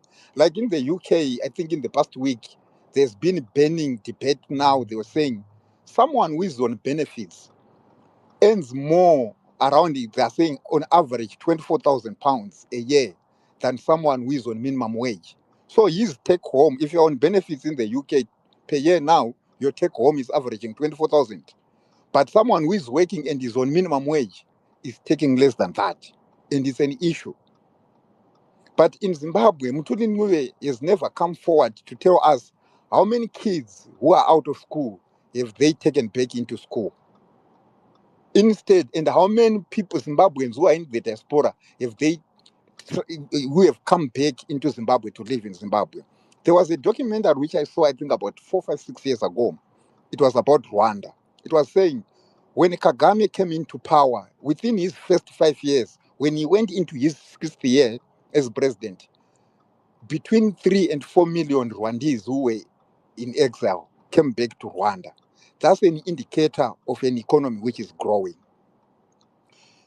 If you look in the same period which Mutuli Nuve is referring to, do you know of the KV workers who came to the UK on K visas? Zimbabwe is on number 3. Number 1 is India, 2 is Nigeria, number 3 is Zimbabwe. Does that indicate a country with an economy which is growing? No. So for me, I don't know. There is another speaker earlier, I think it's ABM, who was speaking of Zimbabwe now has got its currency and stuff like that. Between February and March, I was in Zimbabwe for 5 weeks. Do you know that in those 5 weeks, I never touched the zig? Let alone kuriona rakabatwa na someone or in ndiri supermarket muqueue kuona someone another person akabata zig racho. I never saw it, and I never touched the zig. So where is that currency? It's not there. It's just being spoken about, but that currency is not there. And talk to people on the street about the zig. They don't know the zig. All they know is the US dollar. You go into a supermarket to buy something, they will tell you we don't have change. It's either you pick a sweet or they say we give you a pen, or you have to get something equivalent to your change. Other than that, unaenda usina. Some shops now they're giving my vouchers to say, okay, we give you a voucher. Or some like chicken, I think chicken in some shops they will say, okay, we transfer that money to your Eco Cash. That change to your Eco Cash. So for them to talk of a country which has the economy which is growing, given all those circumstances, for me, I would want Mutuli Nuye to come and talk about alleviating poverty. How much poverty have they alleviated among the Zimbabweans? Then we can start talking of a growing economy. But as it is now, he's only talking of the rich, of which he's not talking about the poor. Anyway, thank you. All right. Thank you, Magneto. Thank you for those points, one. Daraji. Thank you very much. There's a speaker earlier on who talked about estimates. Tikati, yes. And then there's another speaker who could try to rank my countries. Ne GDP yavo. GDP zviwanikwa zvese zvemunyika zvaitwa gore iroro, whether production kana service delivery in their monetary term, tikazviedha zvese zvaitwa munyika imomo, nothing to do with exports, nothing to do with imports, zvaitwa zvine economic value munyika imomo. Nhasi uno estimate yezimbabwe inonzi iyo 44 billion. Aya ma-estimates ngatimboendei kuma-real figures. Zambia yamuri kusiya matimi DRC, mataura South Africa, mataura Angola, ndidzo nyika 3. Ndobva mataura Tanzania, ndo nyika 4. Ndobva masiya Zambia.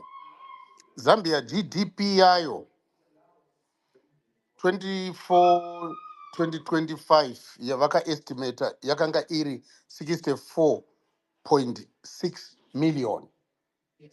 Saka pane ma-heavyweights 5 apa. Kunze kwekunge vanotaura vari ma-retards 5 yavo Zimbabwe vari kuiisa papi. Ine 44 billion.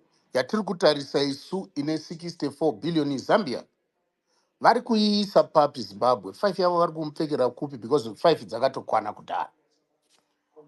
Then 76.3% of children vemuZimbabwe, they live in rural areas, if you want. Daraji. According to the stats, Zambia iri kunzi ine 26.3. So it's No, while Zimbabwe is 44.2 at number 5, Mozambique is at number 6 at 22.4. Oh no, no. Sunday. Which starts, I'm actually looking at the stats here. Uh, Actually, I'm depends looking on at who. countryeconomy.com. No, that's not a credible newspaper. But what we are simply trying to say is that Zambia GDP is much more because hazvingaite kuti ipo Zambian economy yanga iri 64 point something billion in 2023 yarisesa yasvika mu 22 point that billion. No, that's wrong. Just go pa AI inokupa everything that you want to know. Google now and pa AI inokupa. Anyway, the whole thing here is that vanhu vari mu poverty vanonzi poor people in Zimbabwe is 74% of our population. The population yedu ngaiti say maybe 15 million tova conservative or 14 million vanhu. Now when Tulusi is saying kuti tava GDP yakura yasvika pakadaro hazvimbotishamisi. Mutulisi Ncube akarekodha ma-surplus anokwana 5 akapoindwa iye nepublication yamunotoenda paGoogle mukanowana ichikutaurirai mimi kuti Mutulisi Ncube is the best minister of finance in Africa. Hazvisi zvekunyora kwangu. Tikati isu kana waita surplus unodii kupa vanhu. Iko zvino vanhu vari kushupika mumaruwa, vanhu vari kudya nhoko dzezvironda mumaruwa. Iyi ireality. Ini ndiri mudiasporian but ndinoshanda muno macompanies angu in Zimbabwe. Ndinospenda most of my time in Zimbabwe. Ndinenge ndichienda kumaruwa tichitsvaga zvinhu ikoko zvekutengesa. Varume unosiya mari unotozongosiya mari kune dzimwe nzvimbo. Wanzwa urombo kuti no, I cannot take chikafu chenyu or I cannot take anything. Neurombo huriko hwekuti vana baba namai vari kutambura. Saka economic growth zvataurwa neimwe speaker akati iye mukaenda kuAngola during the times yaSavimbi mabuildings akawanda emuLuanda akanga ine magunshots. But ukasvika kuAngola izvinezvi maakunge muNew York. Just a very short time since they sat down, we were Savimba Chifa, we were Dos Santos Achi, cut. And the other speaker foot, ataura passionately ndanzwa moyo wangu uchirwadza akati iye tarisai pakaiswa ma-COS ma-course certificate of sponsorship.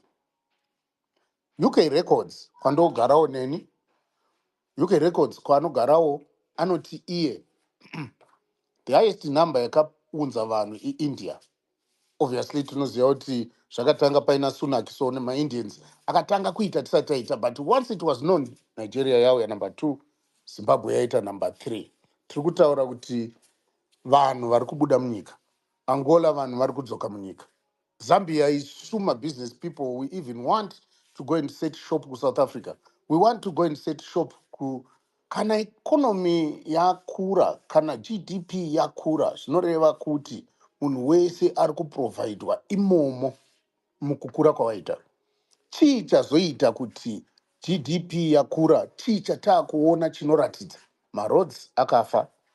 Okay, toti isu same town and their opposition. What about ekumusha? Vakomana mati mamboona here kuti unotopinda muzambuko mudhamu wobuda uri kukoko. Pamwe unototedzera vari munharaunda kuti ndisungai mombe vauya vasvikodhonza mota yako yobuda mainenge iri. Mabhiriji akasiyiwa nana Smith akudonha. Ana Bishop Bridge haya akutyisa. Yambuka Save. Chinhu chavagona chete iluting yavaita paTrabablas. Hapana chimwe. Varume ava vanoita fanike vanorwara nepfungwa here kana kuti vane zvipusha handizivi. Magetsi hakuna vakomana. Asi kune dema power plant iri papo yakaitwa naTagwirei asina kuhwina tenda. Akangozodedzwa kunzi Sakunda ngaive magetsi avo. Kune yachivhayo iri kuGwanda uko. Zvese zvakararira. Dzinofura nzivani. Vanotamba vanozivana. Kuno uku kuHarare Tagwirei akatinyudza nemagetsi. Diesel power plant yekudema. Uko kuGwanda chivhayo akatinyudza ne100 ningi zvinhu zviri mumakotsi for the past 10 years asi vanhu vachitadza kupower industry kuti adii kuburisa makoti taita zvekuti industry isumuke. Mukaenda muindustry vakomana mukaenda kulight industry unoshaya kuti chii iko zvino kwakungotengeswa makapu nemaplastic. Ukaenda kuheavy industry the same thing. Unoziva kuti ana Leo Mugabe zvinochemedza kuti Baldwin Steel vakuitisa abattoir paigadzirwa steel. Ukaenda kuZisco Steel unoshama unoshaya kuti zvino Mwari toita sei. Plant hombe yaida refurbishment yaida renewal vakaenda kunovaka manhize. Imagine vari kuenda kunovaka imwe manhize nemachinese inonzi 5 years or 10 15 years yapera pasina Zisco Steel wasiya. Zisco Steel yaigona kuproducer steel in the same way manhize yairi kuita. They only wanted to have someone anotora bribe.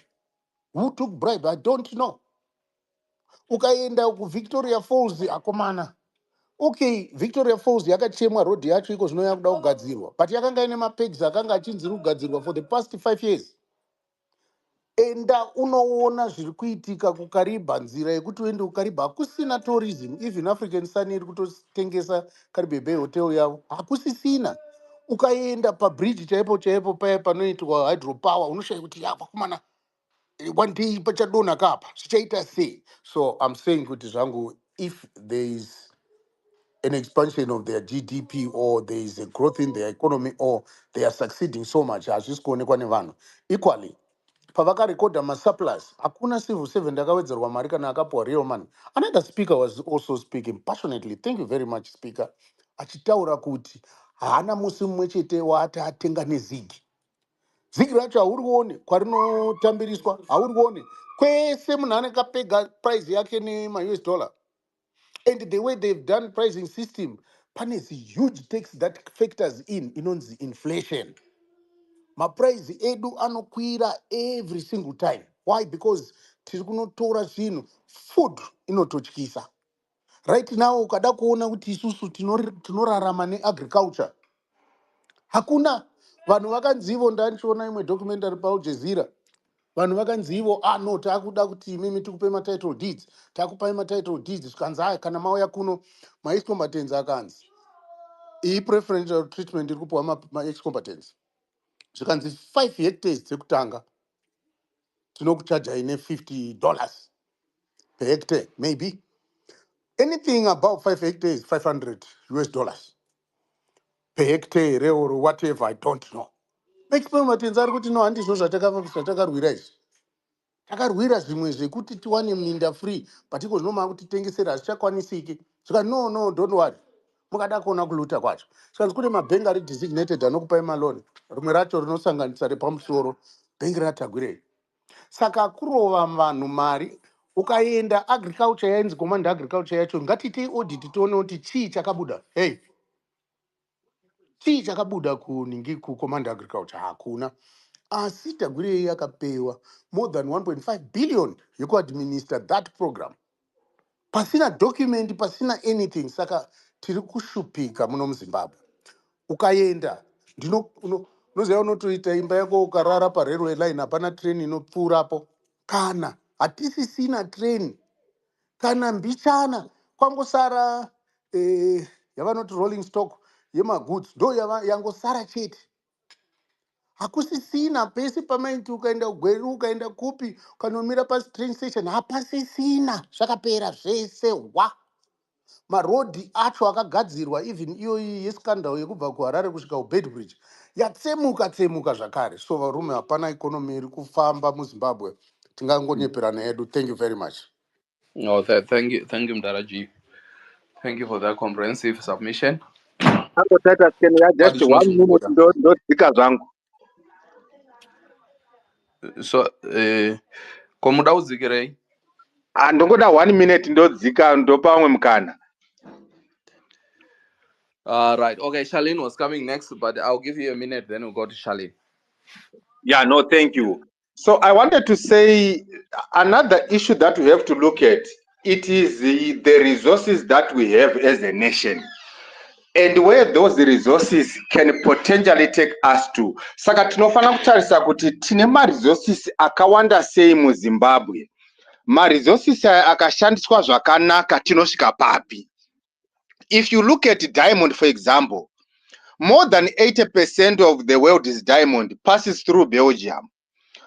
And there are more than 1,500 companies that are registered, diamond companies in Belgium, where there is not even one mine near diamond.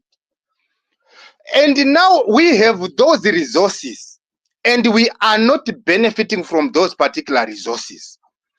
We are losing a lot from our resources. So let us juxtapose ourselves in terms of the resources that we have and where those resources can take us to. Our resources are not being used for our own development. Then my last point is, one of the reasons why I don't appreciate these so-called development projects in Zimbabwe is because they are used as looting avenues. You look at the cost of those projects and the actual cost, and you realize that they are being used by the ruling elite to loot our resources, which are also being looted by other countries. So we should be able to say, some people appreciate kuti trabablas yakanaka and all that, but look at what that amount of money can do to the nation. Look at what that man can do, even not in regarding to trabablas, but to devolution of our resources. So I don't know, we really need to have this consciousness, Ango Jed and Titus, where we conscientize our people to be able to understand the resources that we have and where those resources can take us to and where we are, and see the gap. It is so painful. I think with those words I can step down. Thank you so much, Titus and Angojet. All right. Thank you so much. Thank you so much. And also, you could also ask kuti your announcement development programs opportunities. Just what have they actually done on the ground to the people? How have they impacted? How have they positively changed, the lives of people? Because tinonzwa zvakawanda zvichinzi this game kuri kudevelopwa. We hear a lot, even we've heard of signing mega deals, signing this, signing that. How come these things are not actually transforming in real life to the pockets of the people? But anyway, Charlene, please Exactly. come In through. economics, they call it trickling down. Kuti whatever happens at the top, its value is seen when it trickles down to the bottom. So what kind of economic indicator anongoramba iri pamusoro chete isinga affect the livelihood yevanhu vari pasi? No, thanks. That's the question. No, thanks, my brother, for that. Charlene, please take the mic. Thanks, Mkoma. Can you hear me? Yes, loud and clear. Yeah, I think I love this conversation that we are having here. I think it is very important that we put a clear distinction between economic growth and development. So these things in development studies, they mean two different things. An economy can grow without development. And I'll give you a good example. The greatest economy with a higher GDP in the African continent is South Africa. And when you look at the world most unequal country, it's the same country, South Africa. So you can see that GDP and economic growth has no respect to equality. So you can have people suffering because of inequalities. South Africa also has a high level of youth unemployment in the country, which is reaching almost 40% there. But you can see that the economy is said to grow in terms of GDP. Why? Because GDP, you are looking at production and you are looking at consumption. But what that doesn't answer is that who is producing and who is consuming. So you can have a situation where some rich people have access to mines and so forth, and a few industries they're running, and an economy that is concentrated amongst the elite. So those people can produce, and you can also have the weakness who can consume for 700 people. So you can have the rich consuming without the poor, and the rich producing without the poor, and GDP will say GDP is higher because there's production and there's consumption. Yet that economy is not shared evenly amongst the people in that particular country, which is the reason why once we are able to understand the neoliberal aspect of GDP as a measure of the economy, we are then going to be able to understand that it does not work in the African continent, where most of our countries are suffering from the post-colonial, unresolved issues of inequality. Where, for example, you go to Zimbabwe and look at the land reform program. When you look at the land reform program alone, you're going to see that land was given to people who participated in the liberation struggle. Like in Inikwanto Vakumusha, to Vapa Miripe Prasure. At now to Muntaoyo was given people who participated in the liberation struggle. So you can already see that those guys can go and produce, but the majority were still outside and were suffering, get kicked out of the economy. So GDP cannot be used to really measure an economic progress or development of an African country which has not resolved the question of equality, like South Africa, for example, with racism, like our Zimbabwe, which has the haves and the have-nots, and we haven't really resolved these particular issues. But what I really love for me is the idea of development. And there's a book that was written by Amartya Sen, who wrote a book called Development as Freedom. And in that book, what he did is that he argued against the people who use GDPs as a way to measure development. And he said to them, you cannot use GDP to measure the development. In fact, development should not be reduced to economic growth. Development means dealing away with the barriers that stops people from maximizing the potential. Development is about increasing the opportunities that allows people to do and to become. So development has more to do with a people's freedom. So you must not just look at the industries and the growth of the economy. You must look at things like education, in terms of access and the quality of that education. You must look at things like healthcare in terms of the health of your people that are participating in that. You must look at the political and participation.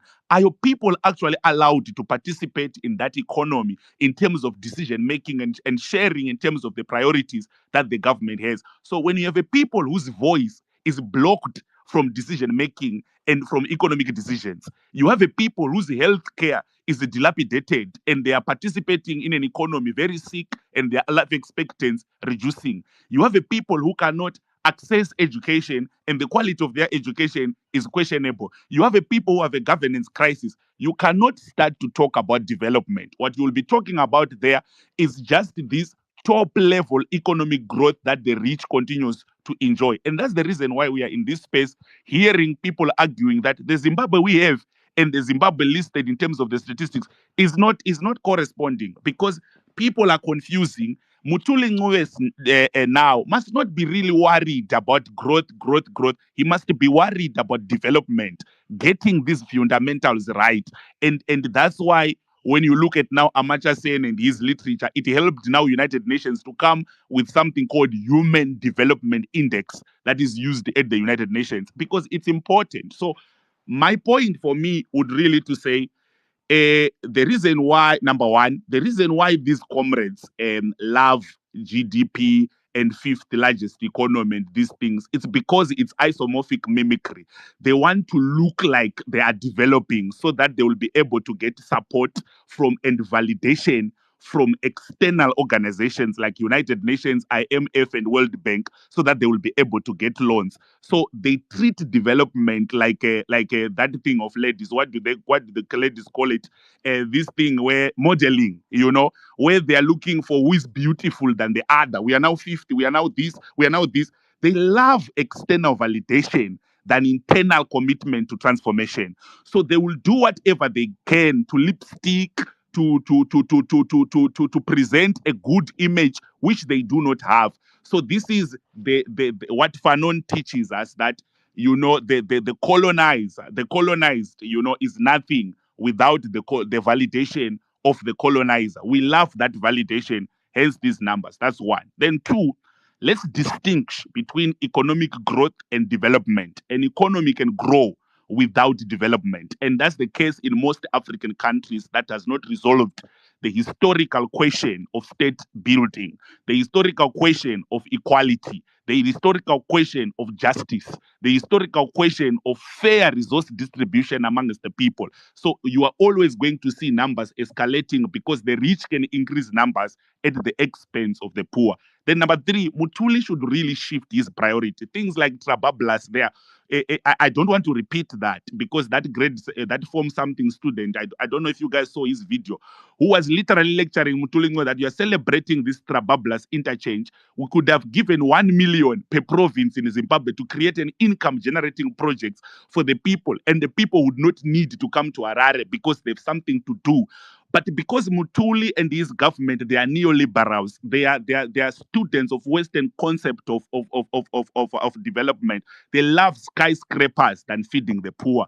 They love roads, flyovers and all these things that are necessary than people who actually need water, seeds, who need education, who need functional schools, who need as simple things as kuchengeta huku muine capital yabva kugovernment makapiwa loan isina interest yakawanda mobva magadzirirwa market to sell huku dzenyu. It's far much better than 140 million for Trabablas, of which the majority of those people who are traveling with their cars they are not generating anything because there's no industry. So that's something I wanted to say. And to conclude, I would just say I think we are using a wrong marking scheme for our condition now. We must not be caught up into these numbers. They don't tell transformation. They don't tell development. And if anything, it's a waste of time. Thank you. Right. Thank you so much, Charlene, for that. Yeah, you're on point. You're on point. I just wish vanonzwani vamukoma Padare and others, prominent ZANU-PF people, just come on as well with facts, because I think you guys are asking and pointing us in the right direction for the right questions that we should be asking. Kuti, yes, you are saying that. I always feel, Kuti, that statement is very, very isolated. It's not an honest statement. It's not factual. The truth of the matter is different. So I think you cannot come and say, you cannot talk of the left leg without talking of the right one. You have to kind of the right eye or see a left one. These things work together. So we cannot just look, could say, yes, Ansita number 5. And there's that development. And 44, we are now a 44.6 billion GDP country. But then the other factors, yes, we Tongwasia, Pasina, we don't talk about it. So I just wish we can have somebody, from the other side who has got the facts, actually, this is actually, transferring to the people in ABCD. But Charlene, thanks as always. You're always on point. Ngatipe kuna Signor.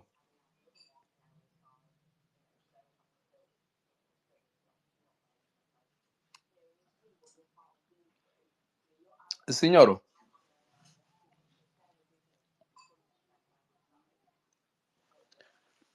Okay, atongogara ndofunga avapo havasi kukwanisa kutaura right now. So guys, we are just discussing Bofu,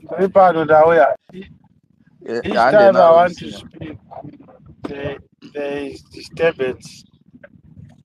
Allow me to take it up from where I landed. I'm trying hard. Signor Murgundinzwa. To kuzwa imofu. Disturbance iri kubva paspace here kana kwamuri imimi? Ndinowandananga iri kubva kwavanhu kune mitemo iri kubva pane zvatichataura. Okay. So anyway, Charlene, I hope you'll be able to speak without. Charlene, you speak of the like lipstick, and I'd like to thank you for that submission, which resonates with others who came before you. I will, not contrary, but to add value to what you said, they're actually using a script. I hope you understand the difference. It's not the like, they are using a script. That is, this is happening daylight and the world is watching. With their indulgence, these figures, they've been authenticated by who? Because I'm sure we've got institutions that can confirm. Is it a localized report? Who endorses this report internationally? If you can do me justice and fellow Zimbabweans here present. Off.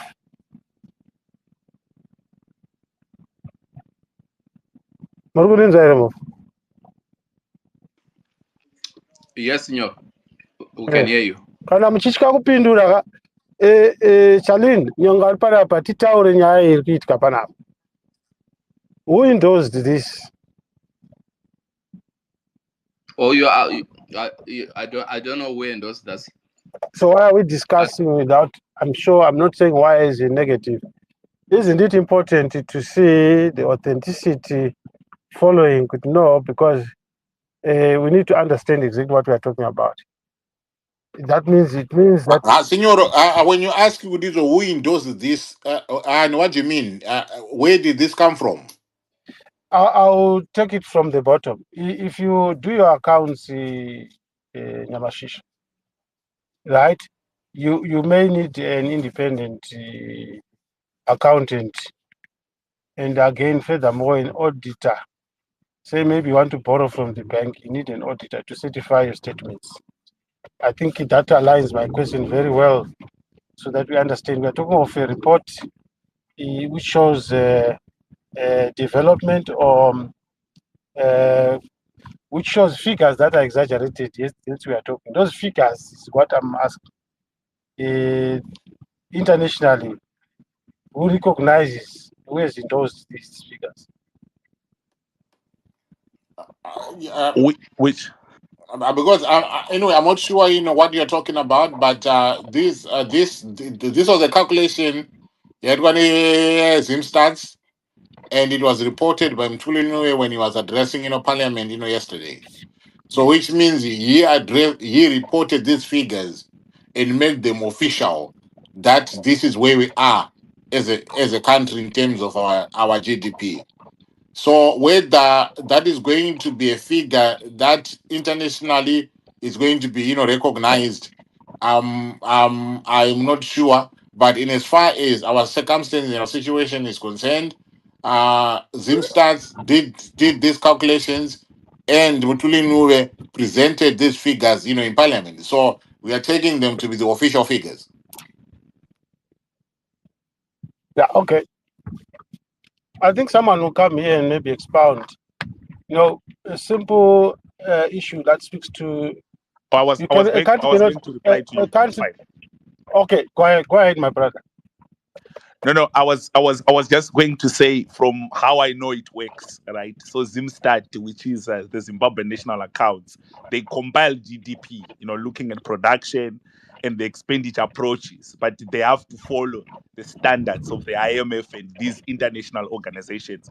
And once they are done, they then sort of submit them and then they are validated. And this information is also online where you can always check it. So the primary data collector is Zimstat, and I think Ango is right to say Zimstat gathered it and then it was presented by the minister, which means it's what we can deal with, that we have. Thank you. That's quite healthy. Now, remember you said they like lipstick. In Indruguti, they are working. They are following a script. I hope we are on the same page. Even stealing and everything, to me, in any scenario, if there's such thing as being authorized to steal, if it exists, they are authorized to do anything, everything, and we are the ones that are just crying out loud for help, and nobody will listen to it. Nobody will bail out Zimbabwe. They cannot do what they are doing. I don't wish my country to be sanctioned, but I think to bring up to speed, a country is sanctioned when they are running a casino economy. They care less about these issues that we are dealing with day in, day out. But where are they anchoring on? Look at Mtuli Ngumbe. Where is he coming from? These people are handpicked. I think we might think this is exaggerated, but if it's not what I'm talking about, these people, and I'm truly there is a taku arukupita panapa, because I look, guys, let's understand the people who are speaking exactly what is happening, where this is coming from. He speaks of economic forum. In his the submissions is always saying, follow the people who are talking too much about World Economic Forum. You know, you find it goes back to the script that I'm talking about. When you try to now measure, we're discussing here, it's like an insult. Where do you live? Where do you put the citizens? Because at the end of the day, economy cannot have growth, cannot have growth in terms of numbers when it is also contrary rated the poorest and hyperinflation. So what I'm provoking here, I think it's about time we go outside borders and provoke the systems, institutions that authenticate. We are talking because of money that is coming out of Zimbabwe, whether through buses or what, ending up in South Africa, the next door. South Africa on record has been grey listed. And I think citizens, we need to have interest and follow up this to say, are they not grey listed because of deposits that are not clean? Fast forward, there are clearing houses involved for money to move from point A to B. It connects to my position to say, guys, we are dealing with symptoms where we are localizing this problem, but these guys, they are getting authority, they are getting the power from the world order. I mentioned IMF here, right? And I repeat, I do not want my country to go down. But when you hear, for the longest time, I've always heard, we need new money, we need new money. Why are they giving us new money, writing off, but there's no development, there's no change? You don't need to measure anything because people are leaving the country every single day. So if that is the case, that people are running away from a developing nation, an economy which is booming, I think now we need experts in gurus to probe right at the top to say there must be a problem. Why it's an ambiguity that people are running away from that is booming. And for us to discuss in isolation, not talking of an ambiguity that speaks to individuals being filthy rich and institutions broke, I think we won't be doing justice to ourselves. We need to put everything together and saying, as make a sense. I can simplify it and say there can be somebody terrorizing a community, bullying people, but they never go to jail. They're never arrested. You will understand that no, they've got blessings from the authorities. There's a world order. There's nothing that I can't be shy anymore because it's not making sense. It is not making sense. It's an insult. Are we saying then there should be a case study that Zimbabwe is a country where people run away and yet the economy is sharp? I think we need to discuss at that level to say no. And the question I'm trying to bring up here to say, who do we provoke? Because it's not making sense. It's just to make a sense because we have people splashing money. It's happening daylight. It's not political. But how do you measure growth? You've put it so well, Charlene and others here. And I'll borrow what Chipene said. Though I cannot say everything that he said. It's only fair not to agree on certain things. But right? These people are fooling us daylight. They're making us believe things that we don't have to believe. We shouldn't be talking. If things were okay in Zimbabwe, we wouldn't be talking on this basis. The list is long of things that are contrary to what this report is saying. Directed to you, Charlene, through you, Charlene, am I not correct to say Zimbabwe is an ambiguous situation where individuals are filthy rich, the word filthy underlining, And yet institutions, whether ZANU-PF yacho, Reserve Bank, and supporting institutions are broke. Do you agree with me or disagree, or maybe I'm missing muri something? kubata basa mudhara, batai basa mukuru. Regai ndichitonyararai ini somudoko, muri kuchisa nechishona zvinonhaka zvedu zvechirungu hazvitapiri kare. Taurai zvenyu zvine musoro. Saka toera nyoka yacho negai. What are we saying, guys? I mean, look, I don't want to confuse you. Sure, how do people run away from a developing economy? Honestly, let's have a case study. Let's provoke people to Harvard, wherever, to say, how does it work? What's going on here? Do we need psychological help or what? Because it's either that or this is fake. It is fake. How do people run away to run other economies? You know, when I speak about this, you know, Vanda because fellow Zimbabweans, it's not just a propaganda. We did a pilot project. Check the Ambassador magazine. It's a very small project. It gave me interest in checking what's going on. And I'm always leaving it open to say anybody here can do a database.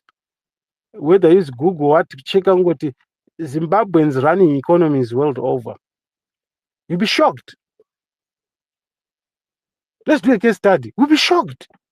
And then at the backdrop of that, tells you that, okay, we've got others running nuclear power stations. They matter Panapa. We are robbed. We have got others, you know, I've got a relative who is a paymaster in London Council. That is nothing. We have decision makers.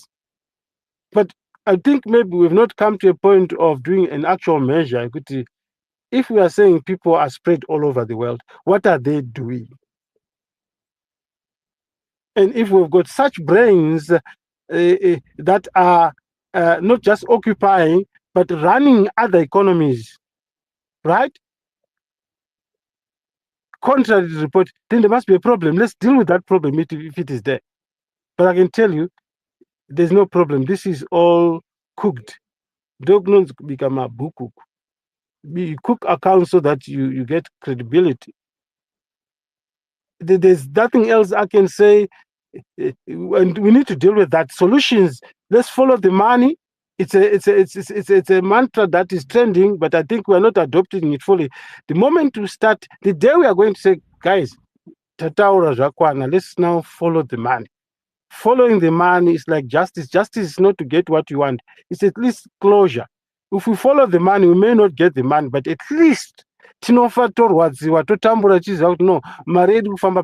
to expose these institutions. We need to expose them. There's no money that will leave Zimbabwe into a South African bank and end up in Mauritius without involvement of the clearing houses. Unless if I'm missing something here. But we guma pa parallel market. This is money that is generated on the parallel market. You know, our minerals are sold in parcels on the black market. It's a parallel market. It's a parallel economy. But we care less to find out, okay, after they got the money, after they have the money, how do they clean the money? After cleaning the money, it's not kept under the pillow, all of it. The bulk of it is kept and it's registered in world-recognized institutions. Right. I want to use my mic for now, but I'm saying, guys, whether mad demo, whether we need to start from the outside now, right? We need to start, hit the dog, and you know the owner is what I'm talking about. This is very sad, Uncle Jed and Panapa. This insult. It's an abomination. You know, contrary to Gutsa Rujinji, apana vanhu vari kuguta average, vari kutodya ngozvezvironda. Did you hear how much it is now to register a car, transfer? Almost $600 US. Chichakadaro. Is it not money laundering? Now, government institutions that are doing money laundering, profiteering. When a government, the role of a government is to provide, to make life easy, ease of doing business to the owner person. But they are the one that are sucking the little that people are trying hard to, to put on, in their pockets so that they can put something on the table. It's happening daylight. Let me use my mic. Ndikazotaura zvinovhundutsa vakawanda, but ndakupai lead story, guys. Tiri kuvarairwa nguva ichifamba. This thing is a well orchestrated crime syndicate. I use my mic. Right. Okay. Thank you very much. The Lion King, do you want to come in? Mukoma Chiradi, thank you very much. Masura say.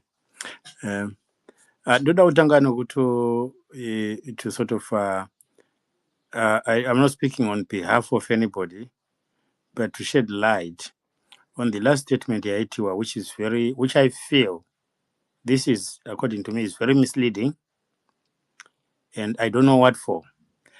To register motor will cost you $600. That's not true. It's optional. If you buy a car, kana motor yanga registered.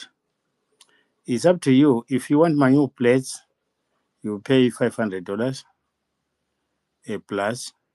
But if you are going to keep the same plates, it will cost you $15. However, if you are going to go into a garage and buy a car that has never been registered, that $500 will be factored into the cost of the car, because there is no garage in release a motor. Kuti yakutengesera motor isina registration. Vanenge vasina kutengesera chinoga. Because a car is known by its registration, identified by its registration. So it is optional. Ndikatengesera mukoma Gerald mota yangu nhasi yakanzi ABZ, ivo kana vasingadi kushandisa registration numbers akanzi ABZ, vachida avo, they will have to foot the bill yokuproduce my new number plates. Let's clarify on that. Can I ask you a question? Can I ask you a question? The cost of let me finish. I'll ask it. I'll ask the question. The cost of a new number plate in your motor. Thank you very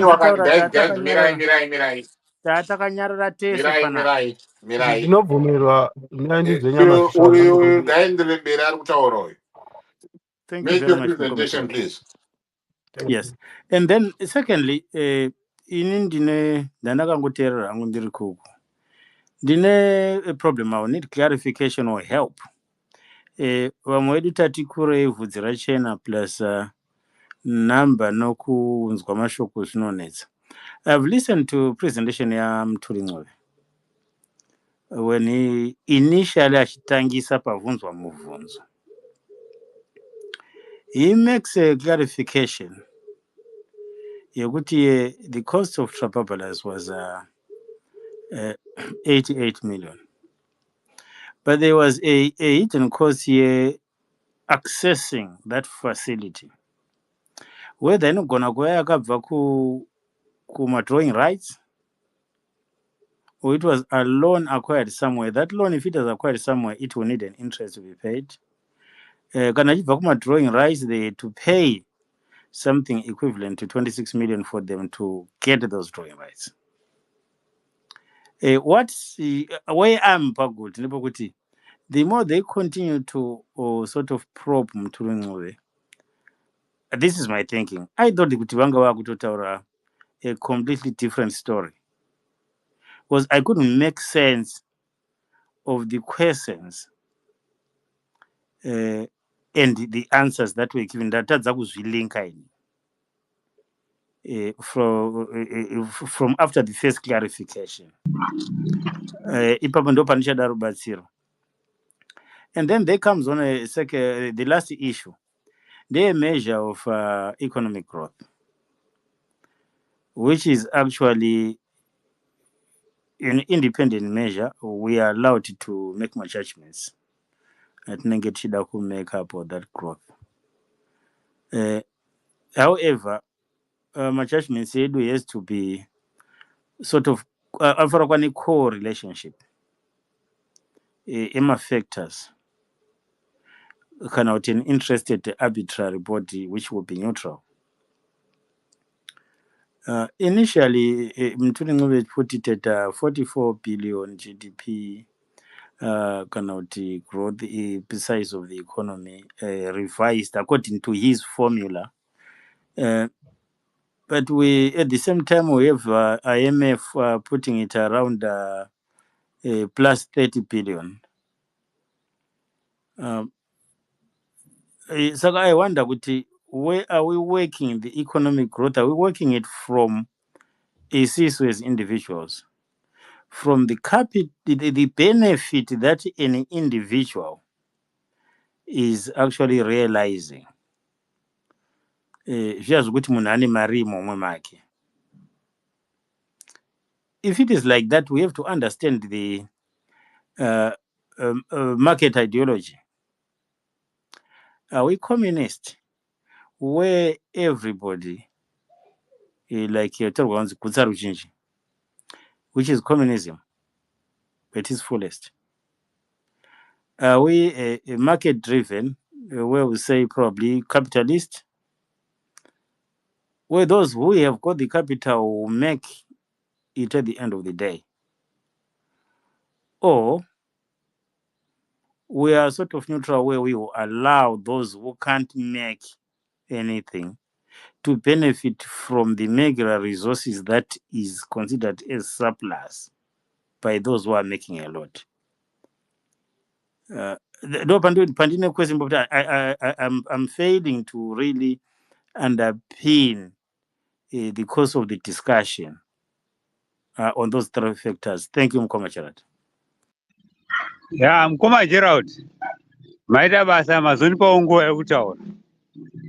Zimbabwe economy is based on people who are rich, who have their lives compared to the people who are living in Europe. And if you talk about some of the government officials in Zimbabwe, they compare their life with the people who are the richest people in the world. The like of Mnangagwas and the staff. But the issue we are talking about, I didn't know that Zimbabwe, that Trabalalas thing, which was criticized by so many of us, was made out of a credit, which is supposed to be taxed by the Zimbabwean workers to the Zimbabwean workers for the next 8 years. I didn't know about that.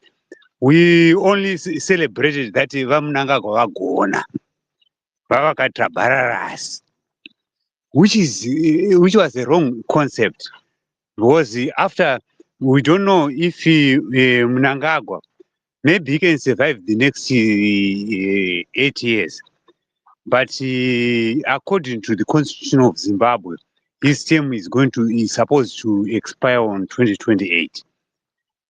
So that 8 years of Trabalalas won't exist. So I don't know what kind of a problem have he created for Zimbabwe. What kind of debt have he created for Zimbabwe? So the that GB whatever doesn't count, because already Zimbabwe is taking a lot of credits from other countries. And we don't know if even the parliament of Zimbabwe was donated by China, or it's another deal which was made. And those development that is happening at Paranato Hospital, like the newspaper is displaying, is it some kind of that kind of deal that was made by Belarus? Or those other machines that we haven't seen anything as yet. So what I'm saying, all this is called idiocy.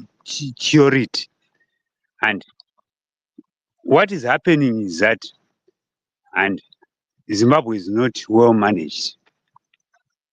It's managed by fools, idiots, baboons, who don't display the quality of leadership that we require for the world standards.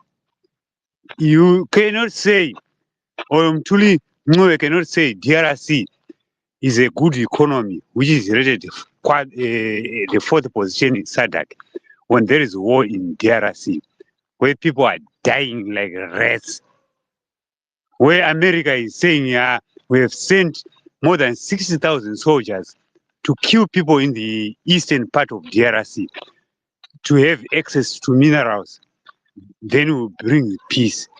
So that's not the kind of Africa we want. Africans are not that barbaric or war vengers like they want to portray Africa to be. Africa only simply needs good leaders who can lead a country like Burkina Faso did, whereby there's production in the Western countries bring people to want to eliminate Abraham Tiaret, who can make development in his own country. Thank you very much. Right. Thank you very much, Mkoma. Ndinotenda nepresentation yenyu. Right. We want to go back to now Mkoma and Lion King. Mkoma Lion King, do you want to restate your questions again so that we can get folks, to engage with you? I'm quite sure there are people that want to engage with Member, what you're I'm saying. on standby to, if you can accommodate me as well, Papa, pakana makwanisa nyamashisho. Kanunaka Papa. Right. Lion King, do you want to come through? Oh, yes, Mkoma Jeng. Yeah. Mam Jutshin, But it's only right. Pekutanga pa figure ye trababalas. Matizo pamsina kunzwisisa pa presentation ya mtuli nyuweni ngende papi. ndatanga dati nini chandisinganzwisisi ndechekuti presentation yamutore mumwe muparliament. If we will listen to that audio, I listened 3 times. Right. I couldn't make sense. Kuti ndakudhauta manje kuti vana ava vari kunzwana here zvavari kutaura, zvavari kubvunzana nezvavari kutaurirana. The original question is asked in parliament is seeking for the source of the extra 26 million. And then Mtuli talks about in fact the Munhu avunza kuti yabva kuma-drawing rights here kana kuti yabva kupi. Mtuli talks about kuti nyange uchibva kuma-drawing rights, we're supposed to pay a equivalent sum for us to get that amount of money to build Trababalas. Yes. But at the same time, sources, it was going to require financing of that loan, which you pay an interest, probably advance, and then you get the loan. This is my understanding. But then my questions are they were so repetitive, asking the same thing, and then the answer yanga ichi-expand sort of kutaridza kuti vanhu ava vanenge vasiri kunzwana exactly what one wanted to get from one another. Right. Okay. Yeah. Though my first question, though my first issue, Papa. Right. And that about Dylan in Iowa. Because from how I understood this, clarification. We got told that this was going to be financed by loan facility. But then there was this injection Maria kuma drawing rights. Kuma IMF funding drawing rights and it. Saka, I want to believe the first question was to say, Kuti, was that amount of money part and parcel of the 88 million as a total package? Right? So then Mtuli clarified to say they needed to pay a deposit to access this facility, ye loan. Right? So they paid 26 million to get everything started. So that was a deposit, and yes, the deposit. That is if it was coming from drawing rights. No. It came from the drawing rights. That money alone, right. The source of that 26, the source of the money that the government paid in advance is the deposit. It came from a drawing rights. But it wasn't mentioned like that in that presentation. How was it mentioned? In that presentation at year, they had to finance the loan, and it, even if it was going to come from the drawing rights, they were still going to pay Yes, a could sort even of they were still equivalent. going to pay But they were still going the to pay deposit. that Yes. money. Yes, you see. So at the same time, he didn't say kuti mari yakabva kumadrawing rights or whether yakabva kune imwe loan. Hapana kuva What if specification. Andina access to another phone?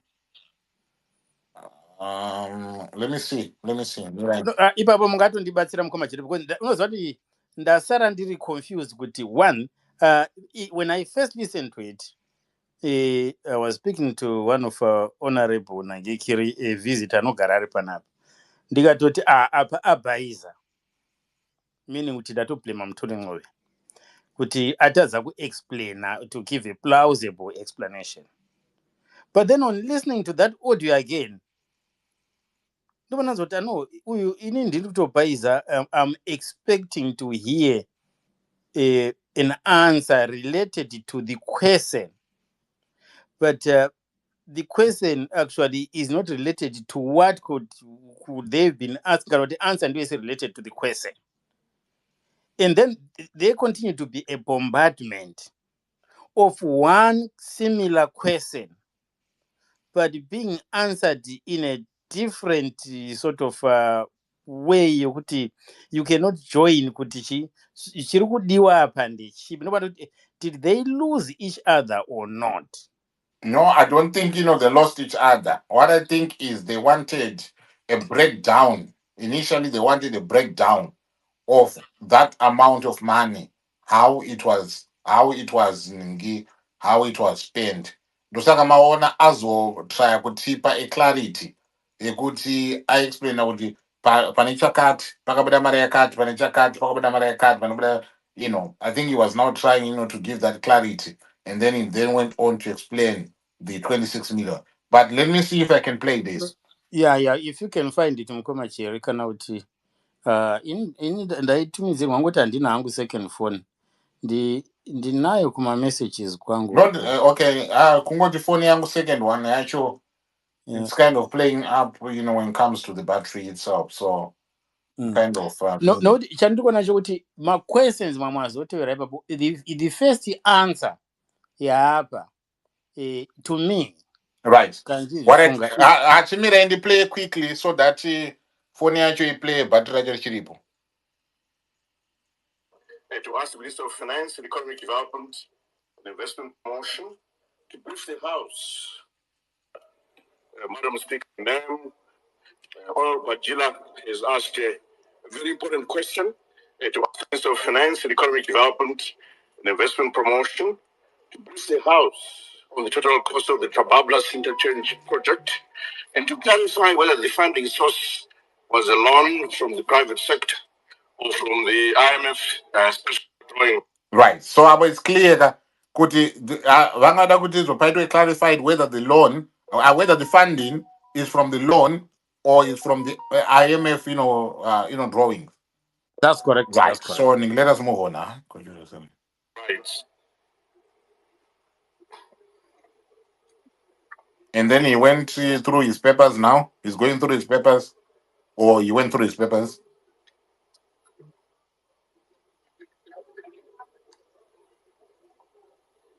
Madam Speaker, the cost of Trabablas interchange was driven by initial arrangements for a loan arrangement of the order. Right. So initially, it was a loan arrangement. Initially.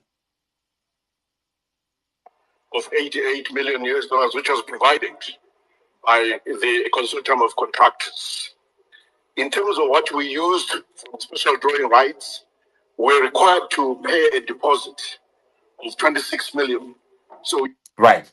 So in terms of what they used from the special drawing rights, they were required to pay a deposit of 26 million, meaning that the money came from the special, drawings. Yeah. Mkomacheri, ndo pane ishi ipapo. He mentioned the money was provided by a consortium. which means this consortium probably was paid off by a balance yakabva kuma-drawing rights, where they had to pay 26 million to get that money. Yes. This is my understanding. Yes. Okay. So 88 million. Specific points on your hand to pay that. This will help you improve Wait. Sorry. aspects of the body. Is a long called Come on. Wait. $1 million arrangement. So it was blended. So we blended both the SDRs and the loans are from the contractors. Right. So you're saying that they blended the money from the SDR with the special, drawings, and this loan, this arranged the facility. But you see, what was to kick off this project? Because the facility had been arranged, right? The loan facility had been arranged. But these guys, they wanted in advance a deposit to be paid. So I don't know what kind of arrangement, that they're talking about in terms of this loan, but it needed money to be paid upfront. So that is the 26 million. So you're saying this was they blended that initially. Ndopane dambudziko ipapo kuti they got a loan of 88 million from a private consortium. Okay. For them to pay off or to finance that loan, they had to go and pay off IMF 26 million. Kuti vawane mari yokubhadhara the private consortium. If you press them, Sorry. Wait. Do you know what a special? What is a special drawing right? What is it? It's a right to draw from from a pot that you are entitled, but you have to leave something there. Right. So let's suppose if Zimbabwe is entitled to, let's say, 100 million, there could be a request for Zimbabwe to deposit 30 million so that they get that 100 million. Do you must specialize? Yeah, of course. Because remember, Zimbabwe is a member of IMF, Okay. fully paid up member. So it has to play by the rules. If you want to draw, You have to pay something in. Yes. Because I remember in Nigeria, there was a time whereby we started talking about an amount of money that was paid by the government, and we were saying, but this the government must pay that amount because it opens up an access to get more money than the money that they've paid. So in Zimbabwe, if they want 100,000, they might need to pay 30 million. Exactly. With 100 million. So they have to pay something upfront because this money is actually, this is why in academic circles there has been a debate here benefit kuma African countries, IMF. Kuti my African countries, they would deposit money, but the IMF does not want to go overdrawn lending to African countries. They would rather lend to Western countries at a lower interest, which they can pay off quicker. Because it is we are paying money to IMF. It is our money, actually, that drawing right is our money. Tisi tikubhadhara ma 30 million, ma 20 million, ma 10 million. Right. Toenda totaka kuti tauda kutora mari yatimbogadzira badza. Woti uyai musiye imwe. Right. So now your query with regards to that is centering on what? My query here is to say there was a deal that was arranged, financed by private money to the tune of 88 million. But the government did not want to stretch this deal. The government earmarked, okay, tine a drawing right oko. So if we probably go and get that drawing right, we can actually finance this private deal for less. That's I diskuti chokwadi, but that's my thinking because explanation yake haisi kurizoneta kana kuti pane misunderstanding between the question, exactly what was wanted by the question, kuti mutuni mwe apindura ipapo here kana kuti akonzera more confusion. Right. In how I would have understood it, like what you're saying. There's a loan facility here, right? And then to make it live, so that they do whatever it is that needs to be done. Where you have to pay. Let's give it an example. Yekuti, you pay an interest in advance. I'm just giving it as an example. And then that opens up the whole facility. That now we don't need to be paying anything anymore until everything has been sorted.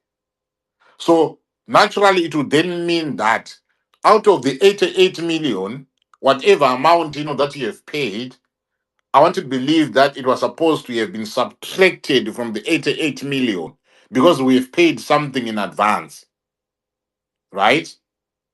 So this is where now the supplementary, came in to say, Kuti, are you saying that the 88 million is inclusive of the 26 million, the deposit that has been paid? And then Mtuli, that's when he then brought in the issue of the budget overrun. To say, when we agreed on the budget had everything to do with the building of the interchange alone.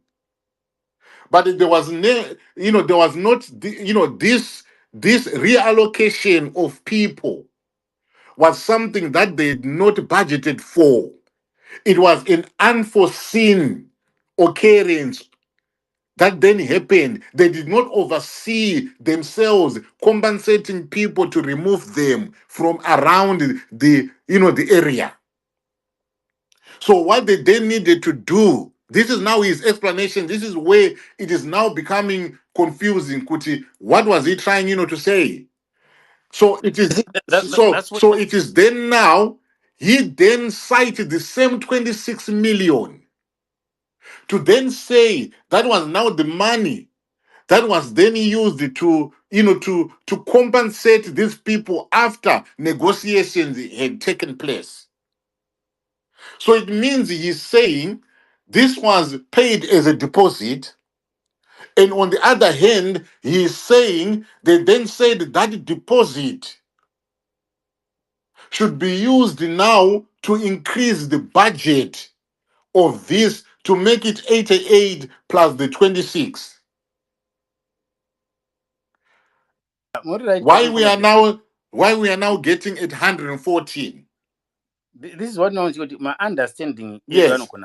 Yes. In the way I understood it, ndekuti a loan facility of 88 million was arranged through my private a private consortium, which was actually going to fund this. But Iwo, on realizing no, they've got a facility, they can actually pay 26 million, get that facility, take the money from that facility, and probably inject some of the money to reduce the load this side. Kwawana kune private consortium yagara yanga yatu, because what was signed first was the deal to build Trapabanas, and that private loan was going to go on whether Panama drawing rights were pana, because wanga watoisainira. But an agreement to reduce it was for them to go and take the money from the drawing rights. And we are right kuti kana achizoexplaina further ipapa kutaura pa movement yevanhu. You see, ndopandoti handisi kupanzisa ipapo kuti ari kuexplaina kuti that 26 million yakabhadhara uku to get the finance drawing rights, and it is the same 26 million yakakompensate vanhu vakamuviwa, or it was a question okuti vanhu ava vanga vasingachanzwani. Right. Because in any way now, I don't know if there's anyone who can help us as well in on this one.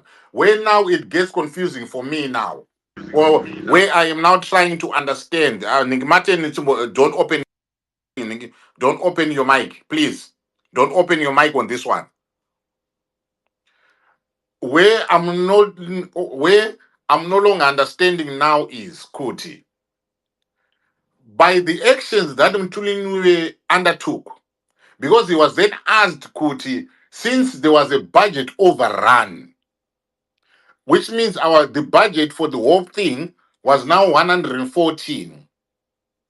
Who authorized that extra 26 million to add to the 88 million? And then he said that by the powers vested in him, by the powers vested in the minister or in the minister of finance given to him maybe by parliament or someone else, right? So it means now the whole facility is now 114. So if it is now 114, if we then subtract the 26 million paid as a deposit, we'll get back to 88 million. So had the initial one stood without the overrun, if we're going to be saying that we are going to be reducing the loan facility by 26 million, it means by the end of the project, we're going to be owing 62 million. But now it is appearing that we have gone back to the 88 million. But is it not just what I would say a lucky mathematical short, where you might think that you have added and subtracted and get to an original figure? Because to say the truth, Mkoma Chiraut, my statements are kubuda with regard to the my figures are what they are not adding up. One is either is repeating the same thing right over and over again, or like what I'm saying, I don't want to. I want actually to uphold the honorable member for coming up with such a question which needed clarity. Or these people, Wanga Wachitaura, but they were not on the same tangent. Yeah, anyway, regarding Lokuna Skumbuzo, artists and Kwansagus, they explain better because I'm confused over this thing. I'm very Skumbuzo, confused. Thank you. do you want to come through? Yes, thank you very much, Uncle Ged. My understanding, I'll just put in my understanding of facilities, and how they operate. Uncle, the facilities work like this. You apply maybe to my financial institutions or different funders. Then when you apply, you specify to them this is what you want to do. Then they approve you now. And depending on your risk level, how most likely are you likely to default paying? They then say, good, you can pay so much deposit. If they higher your risk level, the higher the deposit. So in this case, the Trabablas, it cost 114. So it 114, but Zimbabwe now was supposed to pay 26 million as deposit, such that that facility now becomes active. So muna zvedu zvekuti ainyorerwa baba 88 million, it was some sort of a propaganda. But initial cost yanga yagara iriyo 114 million. That's that's maybe in short how I can explain it in Right. in So, issues like what so on the issue of the paying for relocating people, they are citing again another 26 million. How can that be explained now? Are you saying Just that wait. that 114 was inclusive of the 26 million, which is for the relocation, but Mutule Nule is passing this as something that was not budgeted for, something that came up after the 88 million. Mukomajiri, dopane confusion yanguti. Right, he talks of 26 million. Yakano unlock SDR Yes. and it. And then he talks of 26 million. Yes. You compensate abantu vari kumudziwa. Yes. Which he says is unforeseen. Yes. So that which means ban extra 50. Yeah, because because if we want to talk about because haana kutiudza kuti this consortium yakaita avhewo here another 26 million. But if we want to go by his explanation, are we wrong to say kuti this man ended up being 52 million This is what from one from the other end government? you can Yes. from one other end you can end up wakuti pakaita 52 million and it but ukatarisa initial explanation pandiri kuti nini is either vari kurasana ndepekuti he talks of an extra 26 million for unforeseen costs. Yes. And Who provided that man? These unforeseen costs, he doesn't mention nagikiri source yayo, but ari kupa examples people who are supposed to be moved and everything like that. But is this unforeseen nagikiri, is it emanating from the original 60 million adding plus 26 million? Or he's saying it's 88 million plus 26 million. No, but what clarity I feel. No, Look here, no. I'm not saying. If you listened again, there was Pane Papa a breakdown. Achiti, there was 62 million that went to this, that went to this, that went to this, that went to this, and then there was another 16 million that went to the bridges, the 12 bridges. That links, and then it spoke of another 2.4 million that is said to the architectures, the drawers, the what, and when he compiled all those monies, it came to 88.3 million. Without this was the relocation is not in there. This relocation, yes, is not in there. This is the breakdown of the actual construction work and everything that went on Patra Babalas. I break it down. If you listen to that, he actually broke it down to say what is the large chunk of it, about 62 million. So. Then vazo 16 million, but then 2.4 million, but as shikapa figure 88.3 million. Then he then said, when it comes to a relocation, they had to then now enter into my negotiations. Nevanhu vacho vaida kuti were relocated. And that is those are the people that were paid to the tune of 26 million. Mukoma Jerry batsiraiwo ndiri mumwe wenyu. Inini kana ndichiedha ndiri kuedha ndotanga starting base yangu anditi chandiri kuda kuti ndiri tibatsirane mathematically panapa. Starting base yangu is mentioned 26 million which is gone anditi. Yataurai. Breakdown yaanozounza iya yose mukaiedha they will add to 88 million including that 26 million.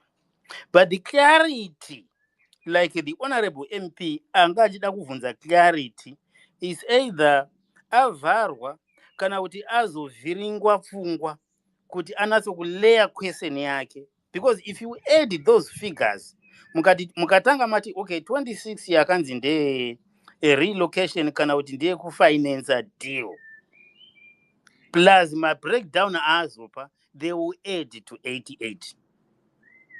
However, tikabvisa 26 million iyo yaya and then to add that 26 million yati unforeseen, it will still saka tine problem yokuti tine ma 26 million maviri ari unforeseen ine kufinance. Where do we put the other 26 million iri extra? Because we are supposed to have 126 million. It should factor in mathematically. Andizivi kuda ndini ati kutaura chokwadi ndakafoirawo masomo amundiregerero.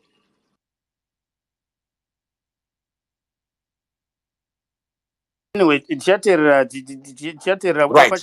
Right. Initially, when they said they had to pay 26 million, and if you subtract it from 88 million, it was 62 million. And this is the initial, you know what he said. Okay. 62 million. So, But now, which now means that 26 million yamabhadharai toibvisa. it's no longer unforeseen. Yes, iyoyo ningi toibvisa. It's no longer unforeseen.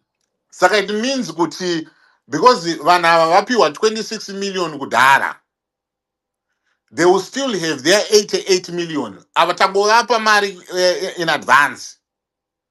Saka kuita zvese zvavanofanira kuita, they still had their 88 million to do everything that they needed to do.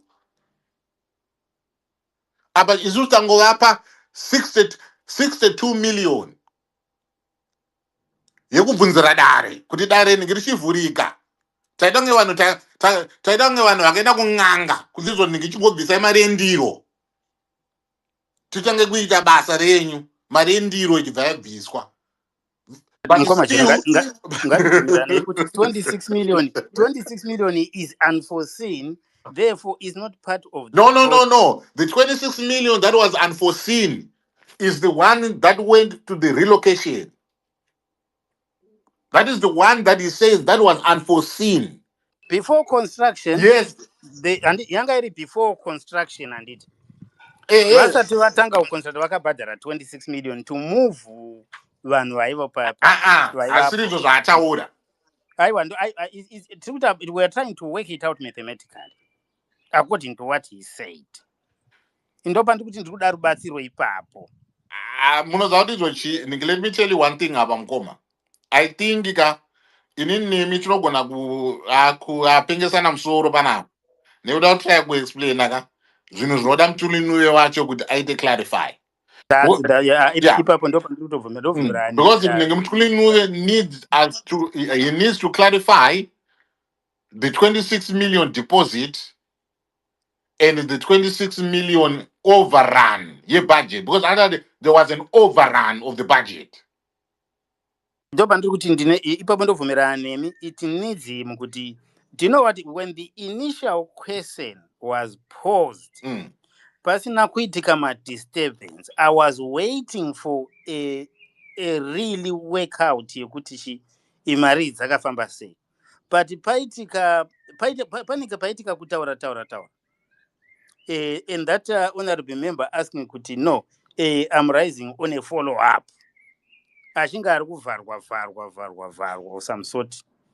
Later on paazonzi follow up question, handina kunatsokunzwa trewe yequestion yake kuti yaramba iri paanga achida kunzwisisa here.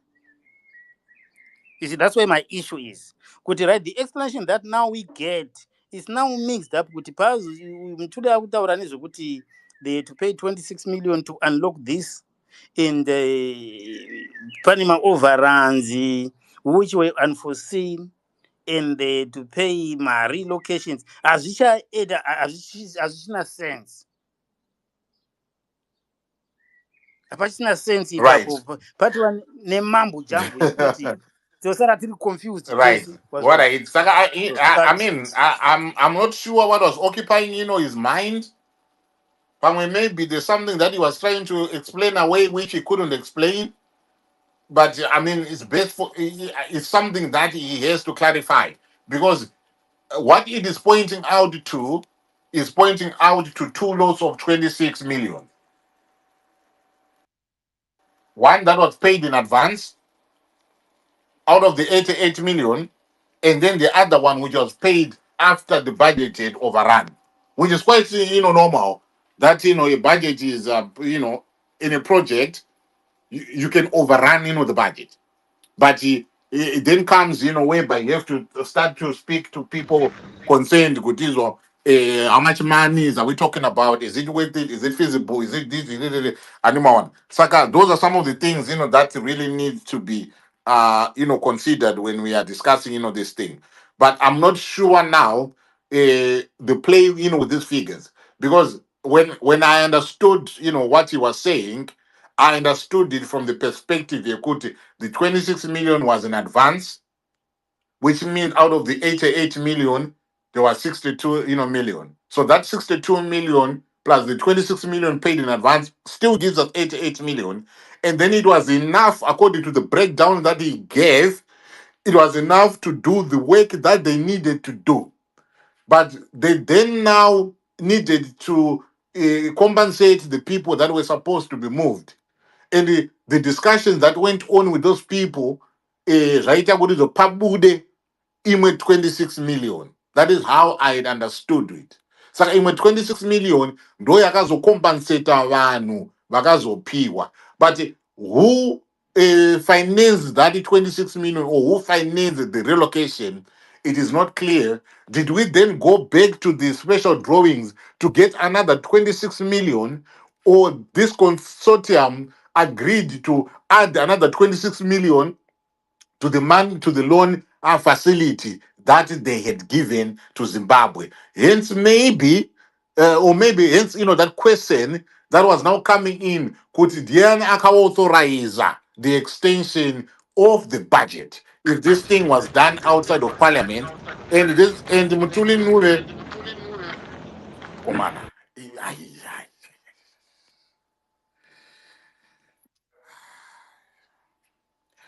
Guys, Ngoma Jeni, guys, guys, ngaisiye atimbomirai kuvhura maiki, especially kana mamaiki achibudisa.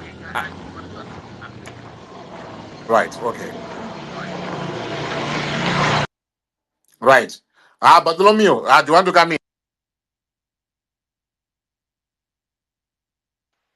Angojezi tangu atamirira panapa zviri sei?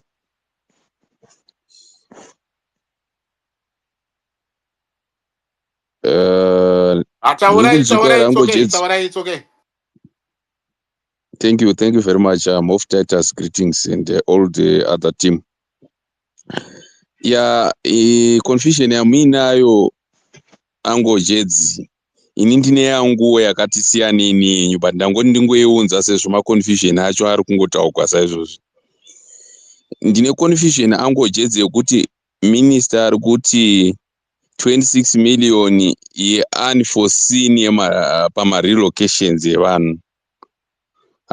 According to my understanding, company yakadesigna bridge area yakauya kusurvey whether kana yanga iri kuBelarus kana kuSouth Africa, they have to come because haudesign chinhu uri mumba, unotanga waenda kusurvey. So my question is, kana vachiti pa 26 million vanhu vese vakazoonekwa kunzi vanofanira kunge vachibviswa, ipo panetwa design pachitanga patariswa kuti position chaiyo panozogadzikwa crane paya it's part of designing, kuti position yecrane paichange ichitenderera ichitakura zvinhu ichidai, zvese zvinhu izvozvo zvinonge zviri involved panetwa design. Saka my question is, pavakasurveya that area, what they see, what they saw exactly, and I couldn't dispute depa panzi maybe pane extra 2 million or 3 million yakazoonekwa kuti ava vanhu togona kuvashifta, but not to such amount yokuzoti after all the surveys done, ma-BOQ aitwa yekuti panodiwa material yakati, panodiwa such, then tozosvika papoint yokuti paita unforeseen relocation ye-26 million. Ini ndatobva ndarasika ini kuti kana ya unforeseen, zvakura kuti survey yacho yakaitwa naangojezi zvavo vari kwavari ka desktop, because kana vanhu vakandofamba vakaita ma-measurements vakaziva kuti ma-square meters achakavhwa netrabablas it's so much, crane ichange yakakavha so much, now we got unforeseen 26 million again. Angojezi. But mukoma Bartholomew, munhu anenge achiita survey evaluate the value of the property inenge iripo. Anongoita survey to say this thing will cover such ground. Evaluate values ema-properties. No, mirai Lion King. Evaluate ma value ema-properties handiti.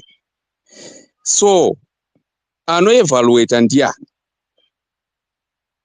That's another independent somebody. Not where not is rukusurvey.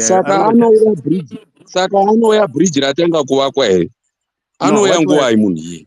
What I'm saying is kuti bridge riri kukavha dzimba kana kuti private land handiti.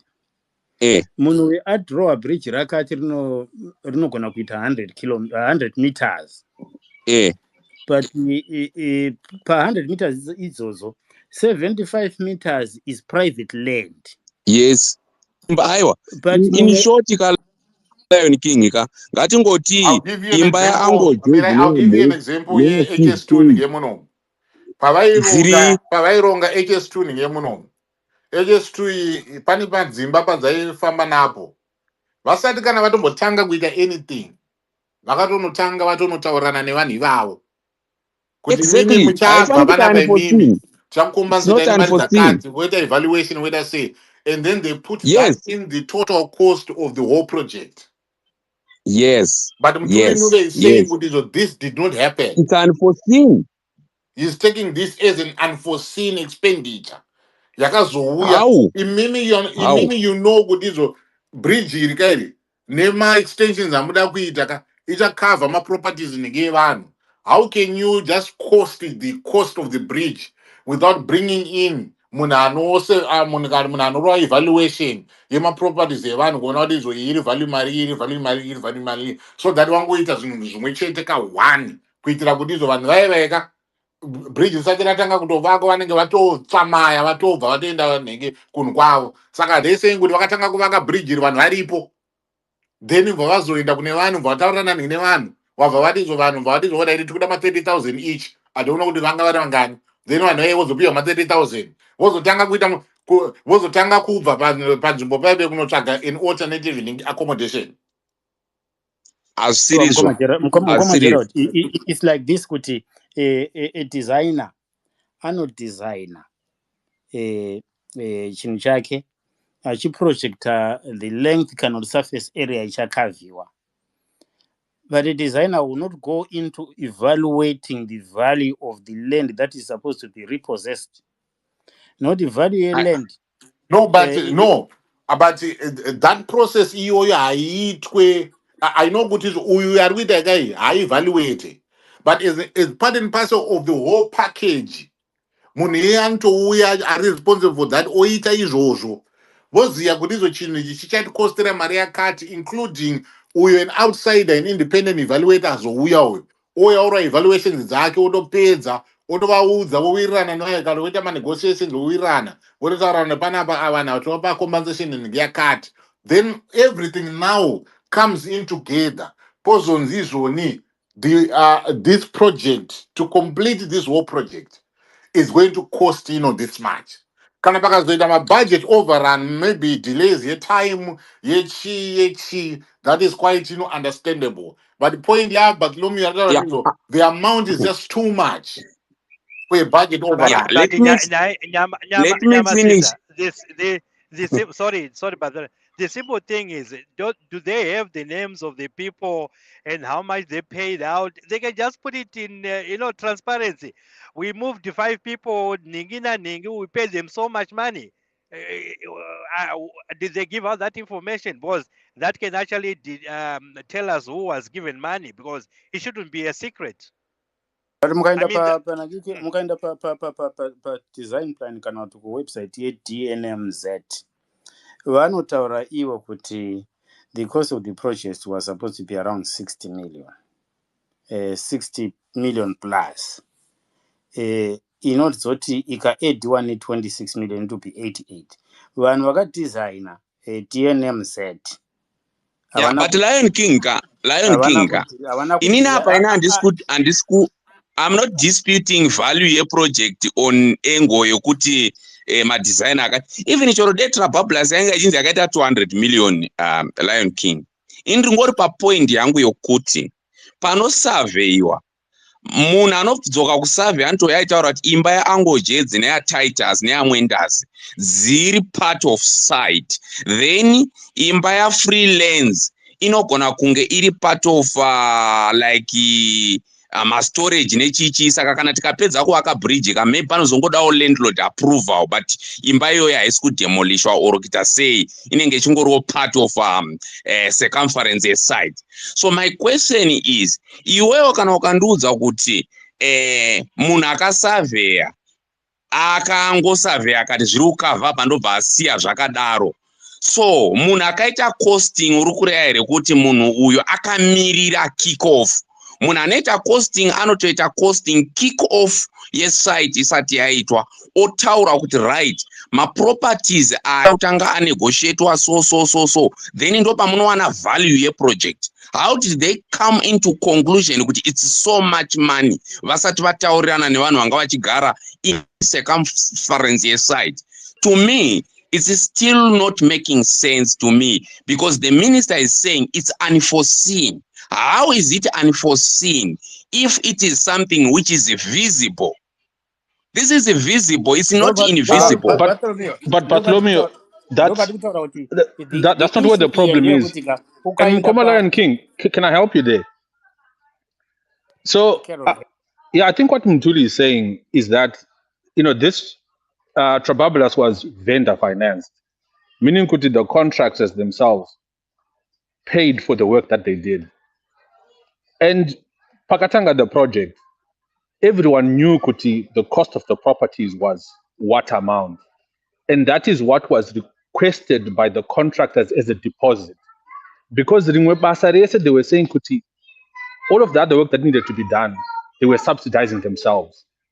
Saga, it did not impact their cash flow too much. But they were saying kuti, for the properties, because they have to take money out of their bank and give it to other people, they were saying kuti, give us that money as a deposit. And that is the 26 million that was requested by the consortium of contractors from the government. Now, they requested it because it was going out of their cash flow. In the bridge, they were self-subsidizing. They were using their own equipment. They were using their own employees. If the audio for the minister is clear, no. Can I finish? Can I finish? So that amounts to the initial 62 million plus the 26 million yakauya kubva government as a deposit.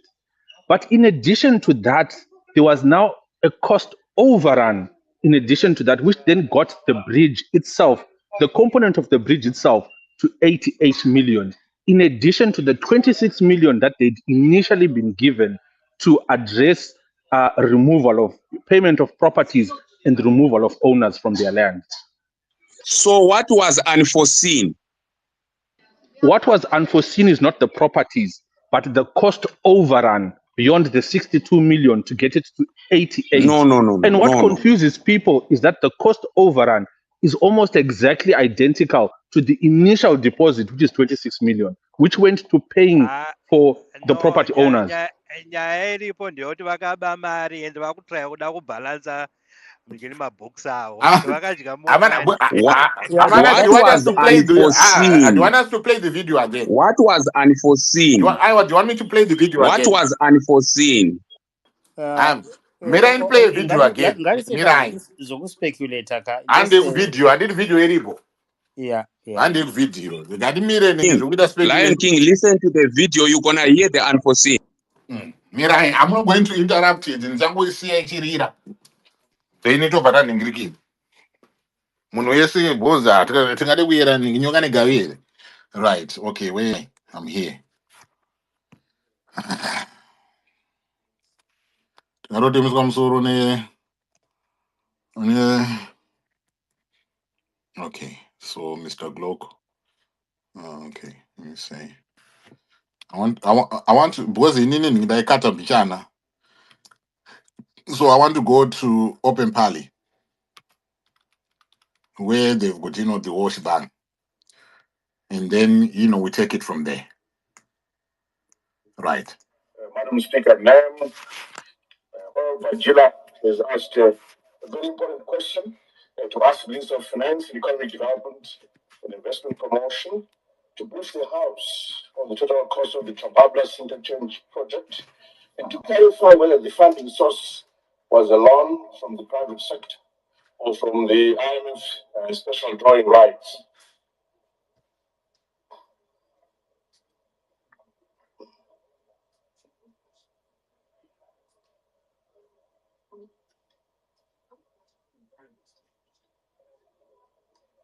Madam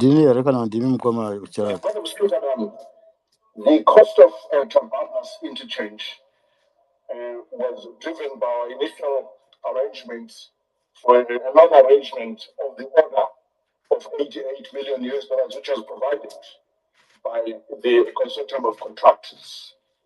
In terms of what we used for the special drawing rights, we're required to pay a deposit of 26 million. So we used 26 million from the SDRs to pay that deposit. So then, and then the rest was structured as a loan from that $88 million arrangement.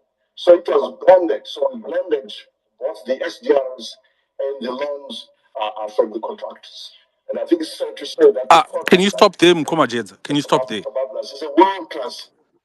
Can you pause? Let it finish. No, I didn't want us to lose Usatauro, so that we agree before we go forward. Yeah.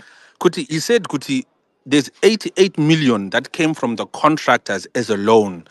The consortium afforded 88 million to the project. And the government took 26 million. yapera video I understand what things we see up before we move forward. Then you will continue playing. Then 26 million, which was received from the IMF as special drawing rights, they got 26 million. So in total, That is it's not 88 unforeseen. plus That 26. is not unforeseen. That is not No, no, no, unforeseen. It's no, no. But he clear. says We now had it was a it. deposit. He Aiwa, said No, let's go to unforeseen. aiwa, but kwanditi ndozvatanga tiri kutaura here before kuti izo 26 million iyi was We a know that deposit that was one. paid, saka which means kuti We izvo know it. It's for drawing right. ava vakaita avail 62 million to make it 88 million. We know that one. Aiwa, no, It's clear. no, Mkoma Jedza. Mirai. The whole loan was 88 million. Correct. But they were asked to pay a deposit of 26 million out of that Correct. 88 Yes. million. So they paid 26 million. But still, that doesn't subtract the monies. That doesn't reduce the facility of 88 million. It just No, means Yes. that these people have got 26 million in advance. ngatiteererei Mukoma Chedza Eh, paari saka kutaura ari Let's kutaura kuti proceed 26 to million unforeseen. ari kuiti from that 88 million. You see, he is actually ndanchinyora pasi ndatosubtracta 26 million. Saka kusubtracta kwamaita 26 million ngezvarevei? Is from what the language yaari kushandisa. Aiwa, but zvarevei? Zvareva kuti loan facility haichazi mirai tipile chinhu ichi imimi nyorai nenge zvamukutaura. Imimi nenge nyorai nenge zvamukunyora. Product. It is money well spent.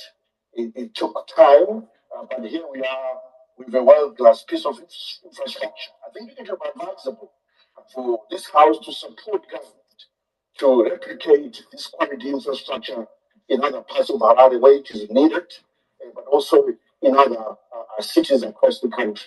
I thank you. Supplementary. Thank you, Honorable Minister. Supplementary, Honorable Bachila. Thank you so much, Madam Speaker.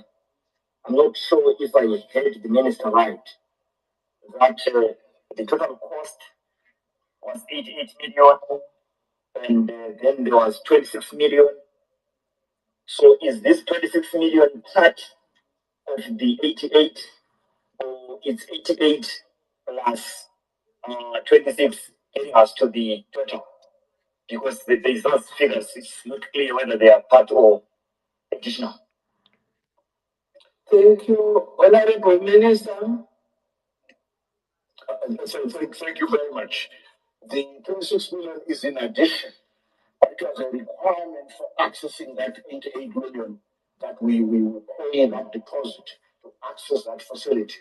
And we think that that was a very good arrangement indeed, because you've been able to complete the piece of infrastructure. Thank you. Supplementary.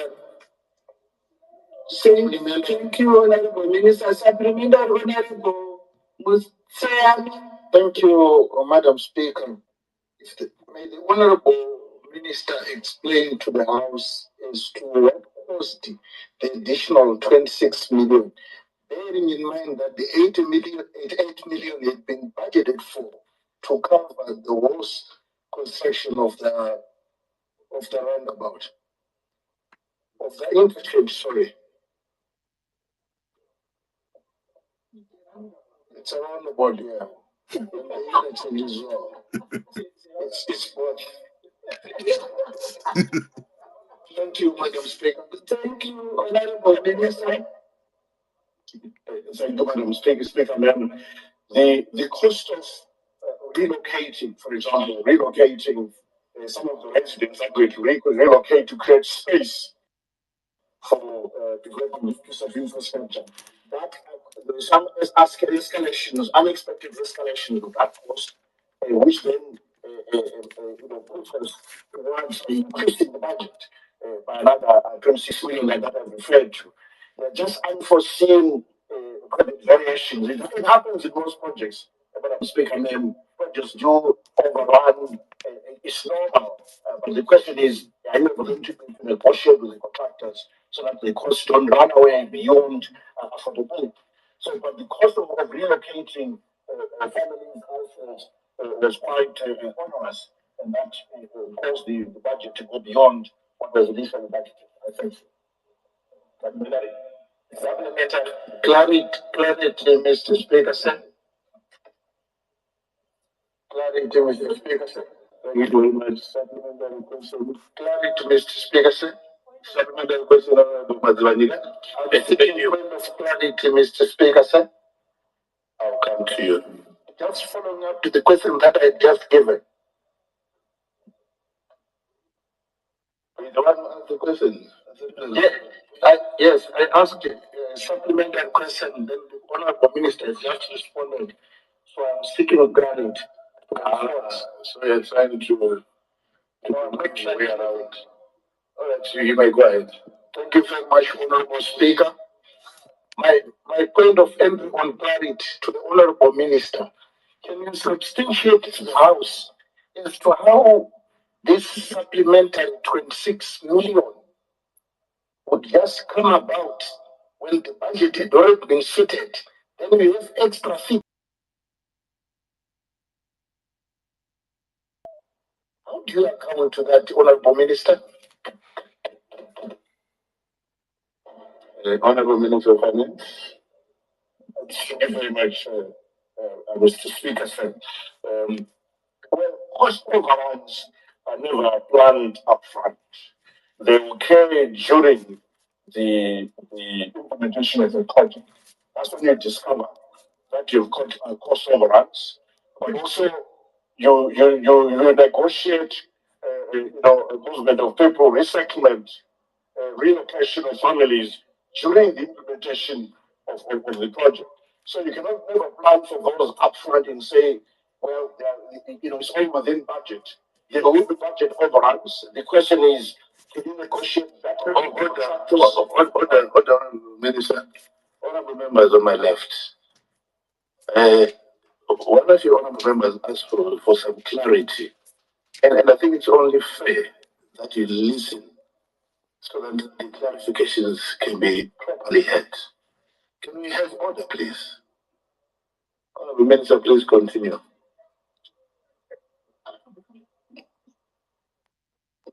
You may continue, Honorable Minister of Finance.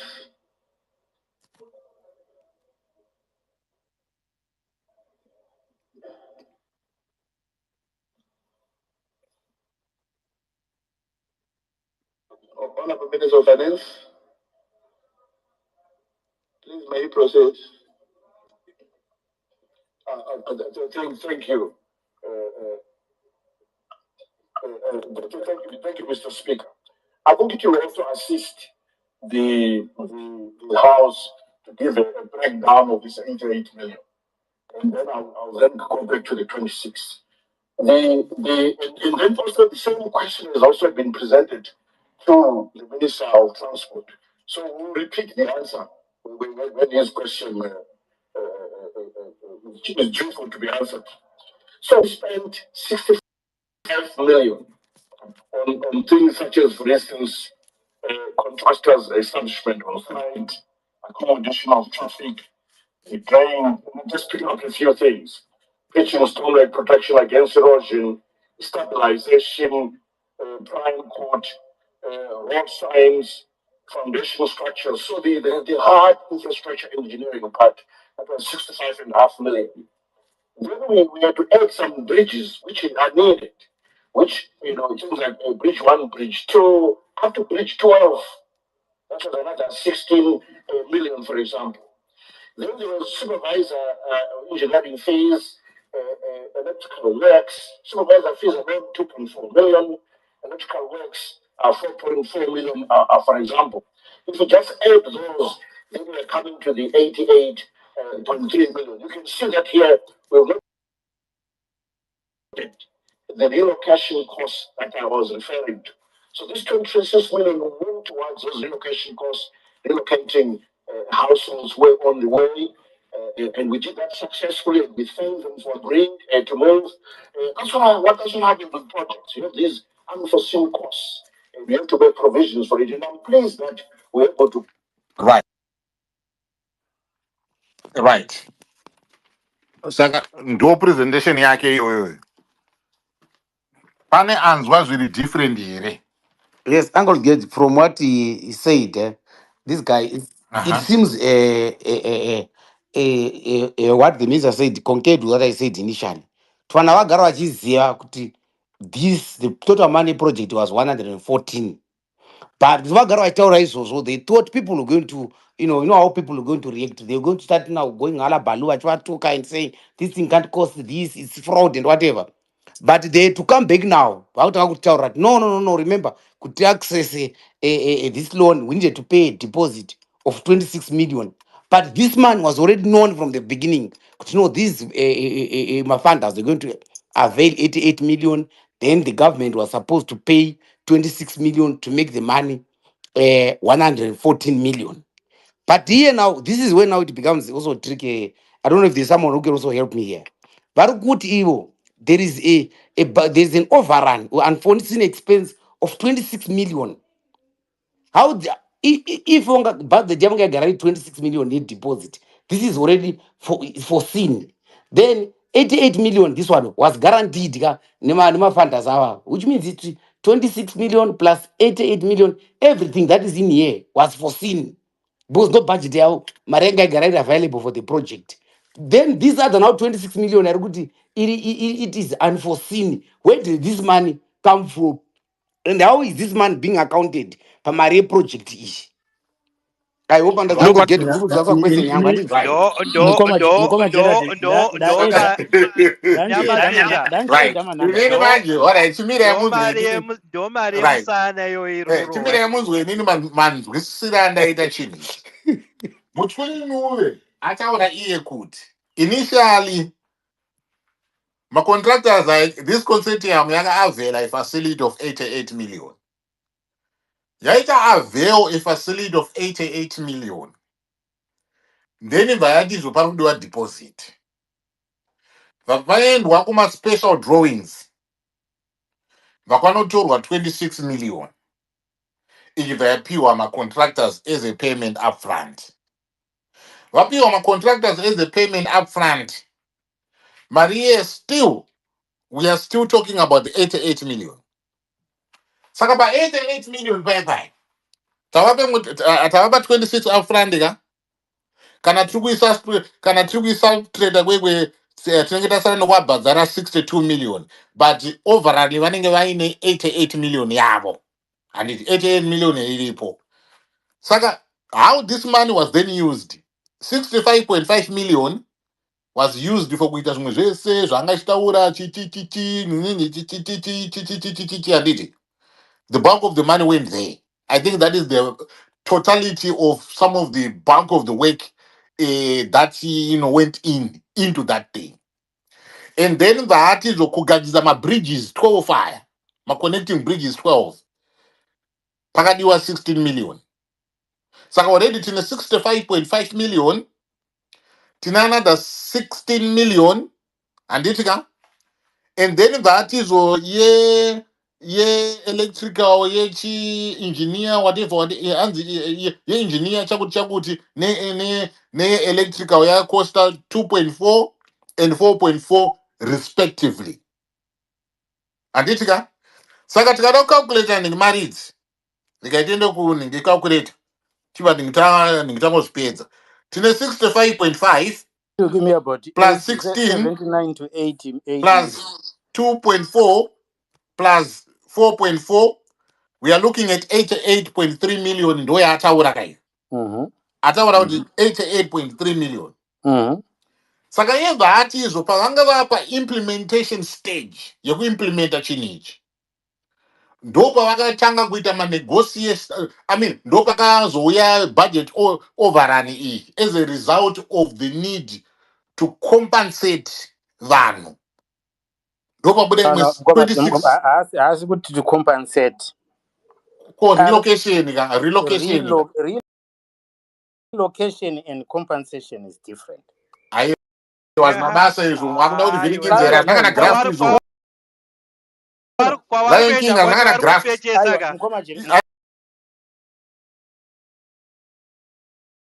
Izvozvo ndosangana graft in Lion King because relocation yevanhu. Imba yako tokupa 8,000. But then relocation kwauri kuenda kumazoe tichakutakurira mbudzi dzako, ng'ombe dzako, mbatya dzako. All right, fine. Relocation iyoyo. Mbayandi izvo inudwa vabva vanegotiate na contractor. Kuti since paita budget overrun. Budget iyi ndeya contractor yakaagriwa initially na contractor. Saka paita an overrun. But the amount of work inoda kuitwa ipapo, they are considering it to be huge. Saka vakati tichitaura mirai zvikanzi tichitaura ningina contractor towirirana kuti tichawedzera mari kubva pa 88 million. Ndo pavakawirirana 26 million. Taking the figure to 114.3 million. Yeah, you've nailed it, Ango Jeza. That's exactly how this thing went. And if you want to actually confirm what you've said, is you need to look at the funding for this infrastructure. It is vendor financing. Saka, you are going to 3 contractors and saying, Kuti, tray and interchange. Those 3 contractors are civil contractors. Saka, for them, the asset that they are financing is the interchange. They will say to you, Kuti, we will do it for you. Usna kutipa mari upfront. And then you now owe us 88 million or whatever it was at the time at an interest rate of 9% per annum, which is stated. But by implementation, as you said, Vakazoti, you know what? There is this cost which does not go into the asset itself, the asset being the interchange. And this cost of relocating people, we did not account for it, right? And Iwewe, as the government, you now need to give that money to us as a deposit. Nekuti, it's also if we pay for it, it means kuti, in addition to the 88 million yatruku kuitira iwewe usina kubhadhara, we are now incurring another 26 million that we are going to have to pay out of our cash flow, the 26 million. So for us to do the interchange for you, which is the asset that we are good at, you need to give us the 26 million to relocate people. We will do the bridge, and Tapeza, you now owe us 88 million. So the 26 million the government got it from their special drawing rights from the IMF, and paid it to, not to the contractors, but paid it to the people that needed to be relocated. And the total cost of the project is 26 million from the IMF and 88 million owed to the contractors at 9% per annum. Sorry, Giango, sorry, let me just come in there. Now, Dr. Sixpence, can you maybe explain it to me? How does that now, that 26 million, remember initially this man was requested as deposit. How does that man now end up being money that was an unforeseen expense when initially it was requested as a deposit? No, it is unforeseen. It is unforeseen at implementation. Remember, you need to look at it from a project cycle perspective. Doctor, I understand your submission, but I don't want to disturb your line of thought. If you are telling me kuti site ka zimba dziri mu site dziri unforeseen ka ndochene pari kunetsa ipapo. Zimba dziri mu site iri pa drawing, masurvey akadraw akasvika pa ground akatoona kuti pane dzimba so, then means Can I respond to that, unforeseen. Bartholomew? I get your question, Bartholomew, but can I respond to surveyor that? does Can I not respond to that actually specific question? evaluation Iwewe in properties. ukayenda kune a contractor, oti uya undivakire imba payard pako. The contractor will take the plans of your house and they will say, for me to deliver this house, it is 110 million. You will agree with the contractor and say, okay, I'm happy with 110 million. Chuya uite. But kana waita ndozokupa 110 million yako, I paid back as 9% per annum. The contractor will come to the land and then be then told at that point, Kuti, Iwewe is the owner of that land. You have not made any plans to kubvisa vanhu vari ipapo. At that point, the cost is unforeseen because the contractor assumed Kuti, you will pave way and allow them to do their work. And the Iwewe as the owner, I think it's something that you did not take into account. So the contractor asvika paland ari kuti ndakuda kuvaka, and then suddenly you realize kuti, oh flip, there are people that need to be removed for the contractor to have access to the Doctor. land. And at Doctor, that point, yes, no, Doctor, doctor. doctor, sorry, Doctor, doctor, let me interrupt you there. you can't say kuti inini pastand pangu inini ndiri kuona zviri mukati mestand, ndatana masurveyors vadesigner imba yangu inini. You can't tell me kuti inini semuridzi webasa inini handisi kuona kuti budget yangu ichandisvitsa pakati. Let's not worry about the contractor now. Let's worry about the munhu ari kubhadhara kuti haasi kuziva kuti achazobhadhara vanhu vari musite. Let's not worry about the no, but vanhu vakauya Bartholomew, neproject yangu. I It's think not it's making sense. quite clear. Let me add The what error Bartholomew is here, saying. the error was on the Bartholomew, government's sorry. part. The error was not on the Yeah, contractor's that's part. what I want you The to error say. was on the government's That's what part. I want you to say. That's what I No, want you but to say, that the government made an Doctor error. If it is an error, let's take it as an error. Then we Romeo, will say so. yeah, his Oh, example no, was no, saying no, Dr. he Sixpence. was saying So, a contractor will tell you before he starts his work other extra money you're gonna pay before he starts doing work on your stand. So your example, we can throw it out. But the government should have seen this amount before the Babalas got start a construction. Before kick off. Yeah, before pick off. No, So no. it doesn't make Doctor, sense. I Dr. completely agree. Sixpence, Dr. Sixpence, let me maybe make this, remember, the 26 million is the deposit that was required to trigger the facility. Exactly. Without the 26 million, the facility is dead. Exactly. You see, I through my companies, once had facilities, with banks, you trigger And that the facility only becomes into and existence the with the footing deposit. and the If No, you but don't put deposit, amira no, but there's no skumbuzo facility. askumbuzo mira unzwe Yes, um yes. munhu implementation, it means kutizo, if it is a project management thing, if you are doing project, implementation is you are now good to go. You have eliminated all the barriers that can Feasibility studies prevent are done. that can Feasibility that can studies are done. prevent yes, that can prevent implementation. You eliminate all the barriers. And the fact you put it, the people that needed to be allocated was a potential barrier to the successful implementation of this project. So you cater for that before you even jump to the unless kana vakatora vanhu for granted. Votanga kuvaka chinhu vozobatira vanhu ngechitororo kuti bvai panapa chete. If that is what you're telling us. But Uncle in Jesse, you're missing the something, guys. implementation stage, No, guys, you would Uncle have, Jesse, you're missing something. you would have You are, covered Can the I highlight majority. this? Aiwa, Can I Uncle highlight this, Jesse, you're Uncle Jesse? missing something. You're missing Can I something. highlight this, Kuti? This Iwo project was not unakuti waimba conceived yako. and apanakutwa feasibility study net the government. So That's so why you so guys so are so, getting it so, wrong. so do No, no, you understand? can I So it's finish? not No, Bartholomew, can I unforeseen. finish? No, So can I it's not finish? Can I finish? unforeseen. No, can I Sixpence finish? Can I finish? kunyepa No, no, no, manja. no. Can I finish? Can I finish? Can I finish? Guys, the government did not do a feasibility study of the So project why the because if the project was government executed? did So a why feasibility the project study, was no, no, no. Can I executed? finish? Can I finish? Let me finish. Let me finish. Let me Aiwa finish. Doctor Aiwa, Sixpence point Doctor, yenyu ka Uncle Jeza, let me doctor, point finish. yenyu No, za no, let point me doctor, finish. yenyu Then you ka question aiwa me. doctor, mirai chimbomirai guys. doctor. Aiwa, let Chimbomira, me Aiwa, finish chimbomira no, Nick the point epa. question yenyu is me. invalid. Mrandingopedza. Mbomwa mvura, No, no, no, Mrandingopedza. point yenyu is invalid. imwai You mvura, No, cannot but say, how can imwai you mvura, Aiwa, you can't use that. imwai mvura, You imwai can't mvura, use that doctor. as a defense with this government and with a feasibility Imwai and mvura, this doctor. time. Mbondo mwai mvura but Government mukotoka. where would the Tichiri government government pano. have done a identified feasibility that if it was no vendor government financing? government It was identified vendor that financing. government So where identified would the that government have done a feasibility if aiwaka it was vendor aiwaka financing? miraiga vamwani wodhifenda kwamunoita soga. mirai government identified kuti izo pane problem pambudzi yaidentify kuti pane problem pambudzi maybe congestion whatever chichi and then they decided to say kuti pada kuitwa interchange up. They invited people who do that thing.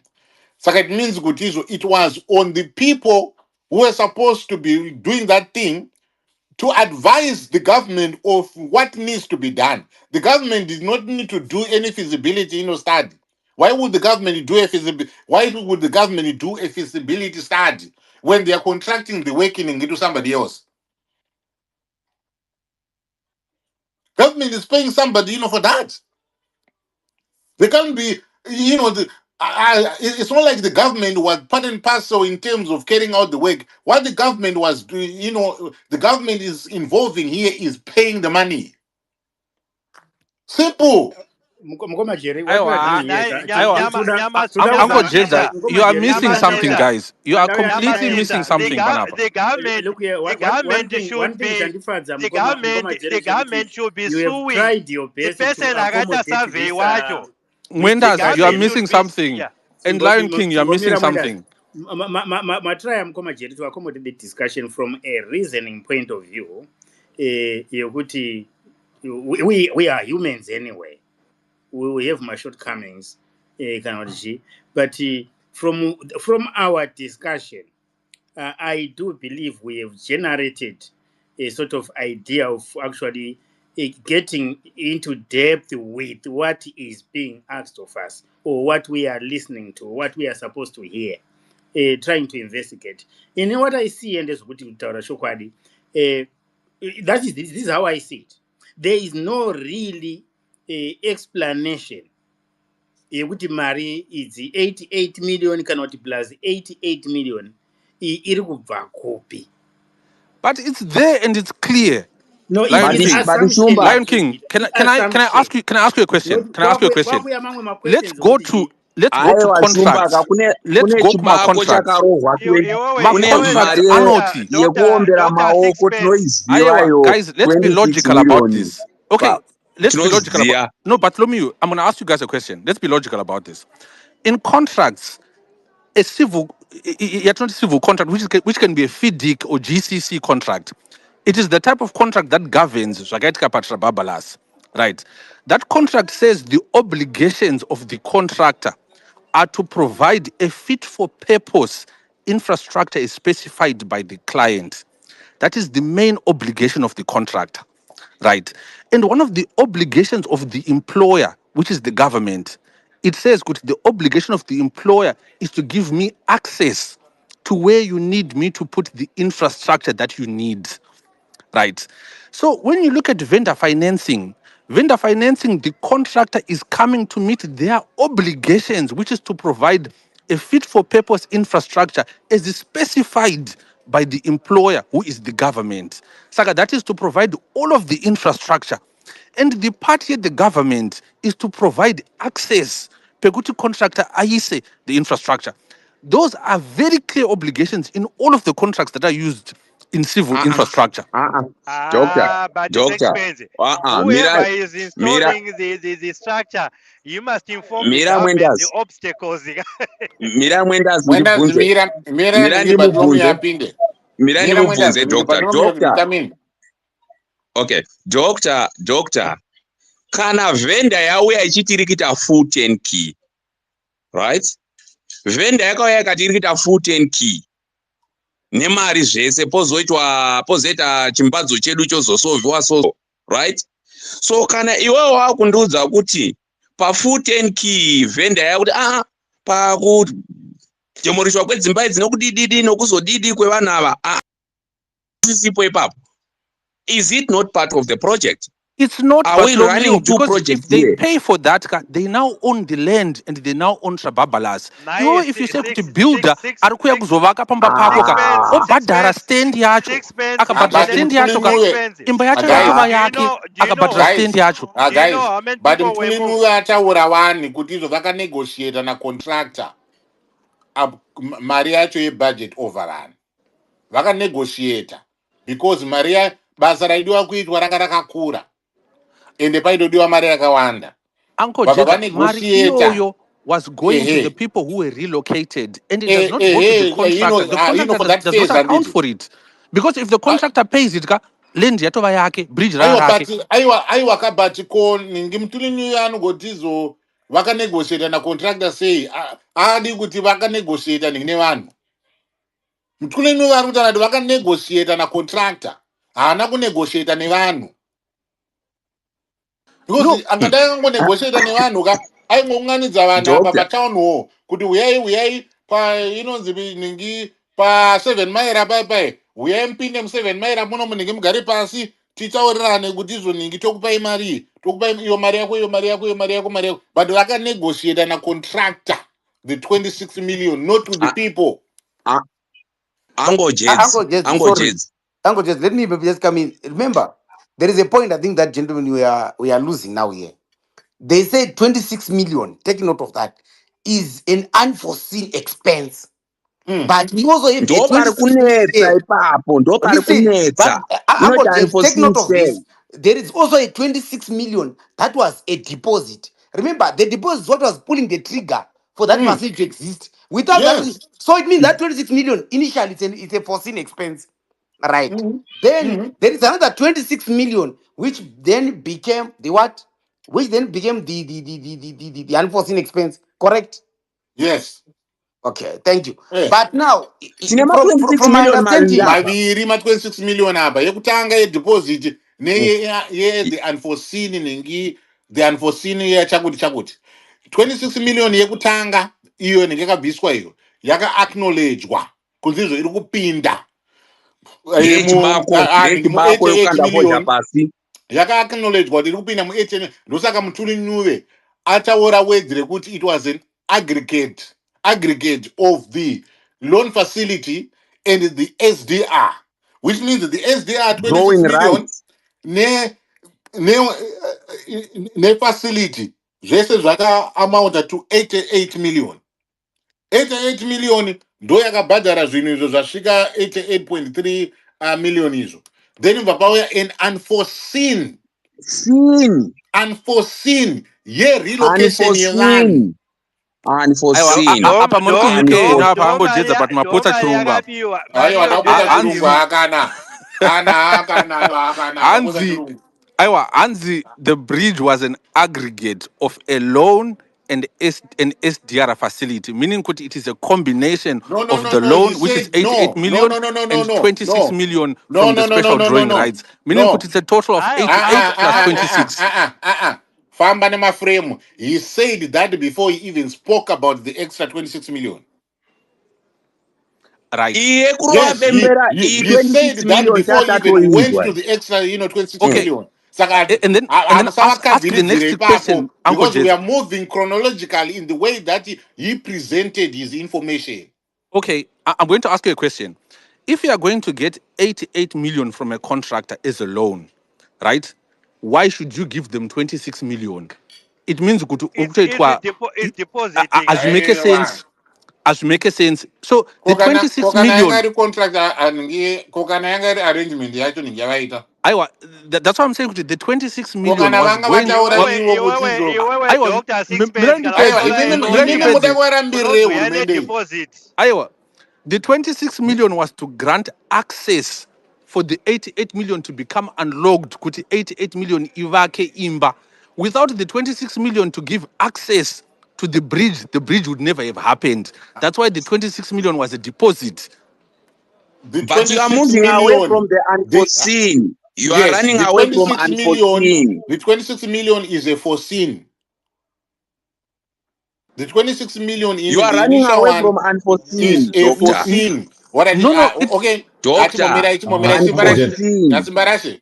Chimbobera ida muntu Yes, wanenge I'm kwa good. kuna Simba. Simba, can you come in, please? Nyamashisha Yes, thank you. Can you hear me? sorry Simba. Nyamashisha Max ndikutsvagawo mic. Max, thank you. All Sorry right, all Simba. right. All right. Simba, nenge come through. Yeah, Uncle Jed, thanks very much. I was just listening in. It's an interesting conversation. First and foremost, I want to throw a curveball. It's not 114 million. It's 118 million because there's a 3.7 million again that is mentioned outside. How the deal is structured, the initial 88 million was structured like this. There was an initial core construction component which was meant to cost 65 million. That component, the 65 million component, EOO, covered interchange structures, bridges, ramps, roads, design materials, and labor.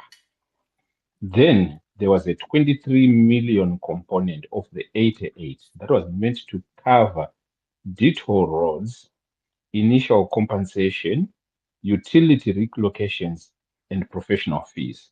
So the 88 million, effectively, regardless of whether that was now said to be coming from the contractor as a loan, was supposed to cover construction and everything else related to completion. Now we go to the 26 million. Personally, I feel this is where the game is being played. Government then went and got 26 million from IMF using the drawing of funds of the special funds year COVID. Right. That money they came in, instead of saying, initially they were calling it deposit. It was supposed to be meant to be deposit. And when you're paying deposit, it is supposed to reduce whatever cost has been presented to you as of the cost of your project. Cost of the project being 88 million was supposed to be now, the loan would have been reduced to 88 62. million less 23. Yes, to less 23, 26.3 million. Tomi Ratakada. But however, because these guys operate the same way that we young guys used to operate when we were growing up, taidzidza mutown and then holidays will be shipped off kumusha. But now kuti tijute boys dzekumusha kutaura taitaura neslang. Ndozvatiri kuitwa panapa. When they're using figures to confuse us. So the 26 million, it came from IMF. It was not supposed to be in addition to the 88. And in fact, not was not, but it's not supposed to be interpreted as an addition to the 88. It's supposed to be, oh, by the way, you're working for us, you're doing our job. Yes, money we've secured in towards that project. So whatever we were always supposed to owe you in the loan facility should be reduced by this much. So whatever that money was going to be used or however it was going to be dispersed should have reduced the 88 million. That didn't happen. Now that brings the figure to 23.3 million. I can guarantee you if someone comes up and says, oh, by the way, I compensate people for coughing by another 10 million, the 10 million will not be will be added to this and the figure continues to grow. So these guys are effectively just playing what we call structured mismanagement of funds. They throw figures and continue throwing figures. On the one side, we feel like, oh yeah, our country is very rich, it can spend this much money on infrastructure. And on the other side, we are being confused through Edward, while these guys are just throwing figures at us because they are good at that. It just summarizes as through Edward. And Mkoma, to add on to that, Amira Max, to add on to that, did you notice how Mutulinu was being quick to jump from explaining these figures to asking people to appreciate? Achingo appreciate aikani. Muri complain kwenyu. Muda kuzvitsvagireko zvakawanda izvi. Just appreciate akumana. Exactly. Nyamashisha Exactly. ndomuka 50 million Now Nyamashisha 50 million ka yakatengewa motikari naTagore ndopa yakabva ibaba. now Right. Uncle What I can make Simba Rasha and then yeah. Uncle Jed, I just wanted to share something that's very interesting and something where I believe people with a platform like yours and even most of us here should now go back to the likes like Zanana, what is this City public fund procurement, etc., etc. And that's the what are they doing in parliament? Because to be honest, by the time this was gazetted, everything had been done wrong.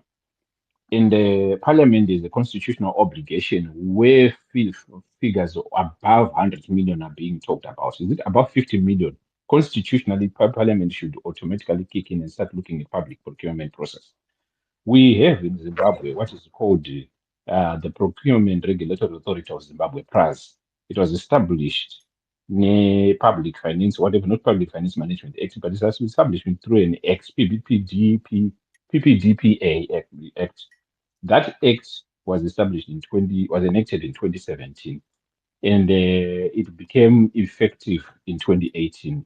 So all these that we're talking about are things that happened after 2018, and unfortunately, price Mukoma is Simba. nowhere to be found. Yes. Yeah, Mukoma Simba, mungati wende arukuto congratulate ningini Munangagwa is better than Mugabe. Exactly. I'm giving it. Yeah, I'm putting it out there, and I used Wende. I used Wende because I used Wende because if there's anything that he throws around, is the fact that he is the chair of the Public Accounts Committee. And these are things that really fall under his purview. Over and above, just zvokumakanzuru kwaanenge atoda kumbonoita zvake zvokunoda kuita genital measurements nevamwe vakomana. You know, the thing is... Aiwa angojedzika ko Dr. Adona here mukwidzei ka Dr. because tasati apedza naye ka. Aiwa Dr. Trump aiwa ka musadonedza vanhu kangojedzi inde andidonedza vanhu. No, andadonedza munhu ini. Adona here. No, aiwa come on, no, andadonedza munhu. Aiwa So I was saying... Alright. Aiwa kana chimira ikauya pedze then topinza mumwe asati ataura tombonzwawo a different perspective. Yes. So I was saying, there's a Public Procurement and Disposal of Public Assets Act, Chapter 22-23. We need to also think of it. How much of that was actually adhered to? In this deal, none. So effectively, we're talking about most likely a procurement that got discussed over a cup of coffee, probably at someone's farm or hopefully maybe in a hotel, and definitely not even in parliament, not in cabinet, and nowhere close to government offices. This is something where they just structured and said, oh yeah, let's throw figures around. Let's plan how best we can perform a heist using the channels that are available with us. This is the truth of what is there. This whole deal is illegal from its formation to its completion and even its reporting. Because right now, Mutuli should not be the one representing or coming back to report. Yes, he's the minister, but he's not the one to be answering questions.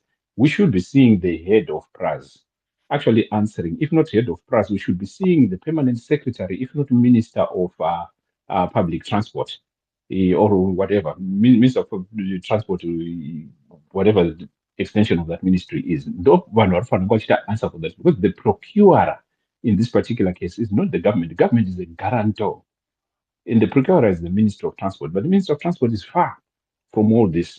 He is silent because I was somebody involved. Because this guy is just rubber stamp. These deals are being discussed and organized and arranged and finalized in someone's office. Because they know they have the stamp of authority, they know IMF, who are you? I'm the vice president, I'm the Minister of Finance. Okay, thank you. Here's a cup of coffee, sit here, sign there, and go justify what funds you are getting from us. At the end of the day, it's the future that is being mortgaged. So, guys, when we are discussing this, besides looking at the figures and how this, let's really look at what it is. This is a crime of high magnitude. It's international fame, to be honest, that has taken place. Hallelujah, Simba apa wanyatsovaudza chokwadi chaicho chaicho. Exactly. Ene muri kuona mukoma Simba ka. Ene muri kuona chiri kuitika mukoma Simba ka. Chiri surprise ndechekuti masurveyor vaita madrawing avo vapedza vaita zvese handiti mabill of quantities zvese zvaitwa. Value yeproject dzimba dzakakavhwa musaiti vanhu vanoevaluata maproperties vashedzwa vatobhadhagwa vatotaura kuti aiwa imba yaangojedzi 2 million, imba yamwendazi 1 million, yamaxi 1 million, so which means in extra dzimba dzakadai. Then pakuzotaura kwanzi pane 26 million unforeseen which escalated during implementation. You are telling me that you are extending the site. Are you telling me that you are extending the drawing? Are you extending everything?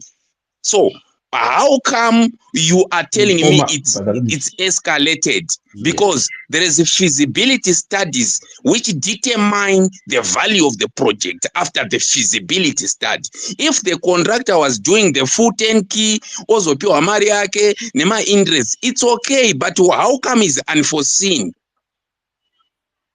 And Yeah. iyo mari yokunyorwa Nkoma pembera. Bartholomew. Mirai. Nkoma Hello. What type Bartholomew. of a Munozwa topic was kutaura it? kwamaita. Oh, sorry. Mirai. Hey. Okay. Hello. Go ahead. Yeah. Nkoma Bartholomew, you are very right. I just want to use an analogy, very simple. Imataura zveyard. Munozwa, I think Nkoma Gates will attest to this. If you purchase a property kuno UK, I'm based in the UK, unopiwa ma-plans ose epa place yauri. In case you want to do anything, and then before you do anything, Papa, you go and you seek, oh, by the way, and chakati, can you tell me what my gas pipes, nema water pipes, akamira say the electricity, payad pango, I want to do this. And they'll send you detailed maps and everything. So coming back to Trabablas, a project of that magnitude, is a project you could want to draw papa zero data today. Let's estimate which need a Maria cut. It's a project it could involve professionals who have their what you call it, vanenge vacho reputation inenge at stake yekuti if everything goes right, they go up. Consulting engineers Yes, to consult you. most certainly. So that information is available. Zvinhu Can I say one or two zvinhu just before zvamukutaura just mukoma simba just one more kana thing. mirai munhu mirai guys, kana munhu aine point yaari kustressa ka, allow him to finish stressing that point so that it hits home, vanhu vanyatsonzwa. Zvino ari in the middle of explaining makumukata antozoluza kuti zvada kuedza kuti chii. Thank you, Judge. So additionally, I'll give everyone here the opportunity to speak. Yeah. So additionally, when it comes to valuation, it's sambonyeperana. In the absence of actually determining value of property, all these properties are actually paying rates to a local body, and that local body bases the rates on property value. So you can't even tell us that information is something that they start negotiating with the owner of the property, because no one is just existing on a property without paying rates. There are records to that effect. So all this nonsense, and even the parliamentarians, it just shows how shallow they are. We don't accept this nonsense. A project of that magnitude doesn't kick off. For every centimeter of land that we are going to push out, the cost is going to be X. So that's where we arrive at the 88 million. And if you noticed, Wopo was actually posting, actually, it was supposed to be less than that, etc., etc. But because these guys will always be adding 10%, 10%, one, and that's how we end up having these figures. We're talking 118 million is not a joke. And not to mention all the procurement procedures. It's not going to follow. Thank you. Right. Okay. Thank you very much. Guys, I want to bring in Nitamsang into the conversation. He has been sitting there for a minute. Angonyarara sukutaura baba. Uncle. Mime mapinda ka apinda kudara. All right, Uncle. Don't worry. That's all right. Yeah, amira yenyu ningikupa mkana. Tamsang, do you want to come in? Yeah, thank you. Thank you very much, my brother. Thank you for your space. You can see that it is very active. It is very informative. It is something that we need on ZBC, actually. But I also want to commend, Freelance is a proper journalist who gave you or the platform advice that sometimes on issues like this, especially the second part of the topic, on the economy and the GDP, it's always good to get those vox pops because it gives the real feeling with the mixed reactions of people on the ground. But I also want to commend and appreciate Charlene. The other day I had him talk and I was impressed. But today I was impressed another level. Although I disagree with the conclusion that he makes, but I think the ability to articulate issues, to look at the difference between development and what people feel in their pockets is very important. Because you can look at GDP even you guys in the UK, I think your GDP is very high. I don't know what it is, 3 trillion or something like that, maybe. But that 3 trillion as a GDP is not necessarily felt by everyone in the country. And also for us, we are the Honorable Minister did say that although we were given this figure of our GDP as a country, it is probably an underestimation because the Western tools that we have to measure GDP might not necessarily capture our informal sector in the manner that it operates. So you might find that in reality, the economy in Zim is bigger. But I agree with a lot of guys who made the observation that in a capitalist state, the GDP is not necessarily a measure of the poverty levels or whether life is better or feels better for everyone. There will always be people that are doing very well. Even in America, you find someone with 100 billion and somebody else who is sleeping under the bridge. And I'm sure you guys in the UK as well, it's similar. There are billionaires who live in Monaco and Chelsea and other places and other people that are struggling. So it is the nature. I think the challenge for government in particular is to come up with fiscal policies that address those things. The size of the economy simply speaks to the opportunities that could be there. But Zimbabwe is a country that I think since independence, especially in the Mashonaland areas outside Matabeleland, there was a lot of investment in what we call the socio-economic aspect of the country. So things like education. The policy of government then was to use education as a way out of poverty. So even when we say there are 36,000 people who went to the UK, there are people that are going to the diaspora. There's another part of people in government who then say, well, the government has subsidized education for these people. They are going out with degrees, and at least they can have a life and support their families as a way of trying to alleviate poverty. So there's no right or wrong answer. What I always find as a shame for Zimbabwe is you listen to people actually, young people, very knowledgeable, hungry to participate, ready to make a contribution to the country. But because of the nature of the politics, such people are not actively actually doing something to help their country. That I think is what some of us have always argued and say, after election, let's not have ruling parties and opposition, and let everybody have an opportunity to work in government or outside government, but to work for the country. Because I mean, just imagine my young brother from Chabalala and Charlene, sitting down and assisting Honorable Machakaere as a Minister of Youth. We could come up with something very good and better for the country. So having them outside the ability to make a contribution to the country disadvantages a lot of people who could be beneficiaries from these two brilliant young people and others. I mean, there are more people that I don't know. So I accept the figures with that you were talking about, but it's neither here nor there. It is the way that our economy is structured. It's a capitalist economy since the Chizero days of the Economic Structural Adjustment Program. But we have a population or an electorate that still expects the government to fulfill the socialist and Marxist promises of what was being preached under the commissariat during the war. So that balance, I don't know, I'll leave it to political scientists. But, you can have money, you can build bridges, or you can distribute it for food and beam and other things. But the government will always argue that education, at least people are having subsidized education and they are able to have a life if they leave the country or whenever they come back. But it's always arguable. Now to the issue of the interchange and what was presented. I like the question and the way it was framed. I'm not saying that simply because the MP that asked is from Bulawayo, but I think it was clear and articulate.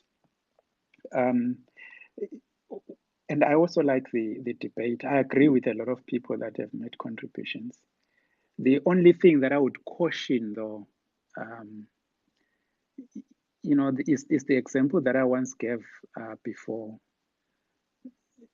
of that, friend from Oman who went to London and thought these were beautiful women that he saw without realizing that this was drag queens who were, dressed and with makeup. There's always a challenge. The engineer that I feel as if was drowned out.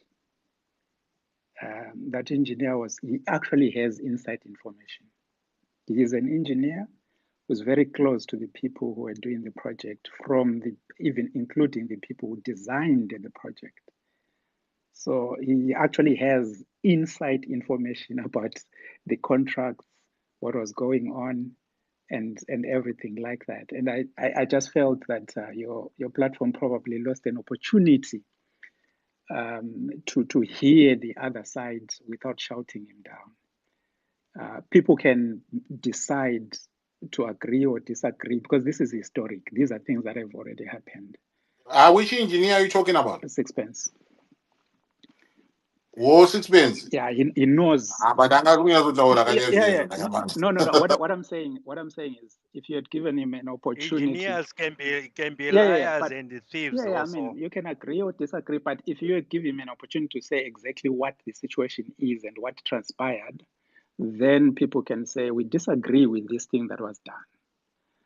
We think it can be changed. Was he part of the engineers for Let me leave it there and continue with. No, I'm just asking You are going off topic. No. Let me not be distracted. You are becoming a politician also. You're like in parliament. No. Let me just give you. Okay, let him finish.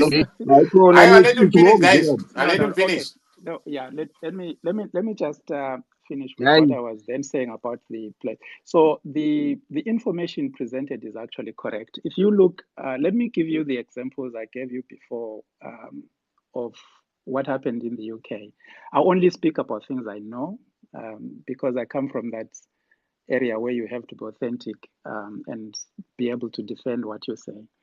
So when I was in the UK when Gordon Brown was still Prime Minister and the HS2 was being pushed through, the total cost estimated with everything done was 37.5 billion. 37.5 billion. That was the HS2 project. I understand now that is probably 3 times that amount in terms of the approximations because of the problems that they encountered in getting, or the government getting access to the properties, and a lot of people refusing to give them access or even to move or to be relocated or to be compensated despite the laws of compulsory purchase that had been in place.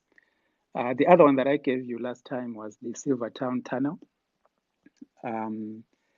in, I don't know whether it's East London or Southeast London, but anyway, that part of London, that Thames side, Silvertown, close to the city airport. So when I was there and that project was being designed, I covered that as well. It was about 650 million, I think, something like that.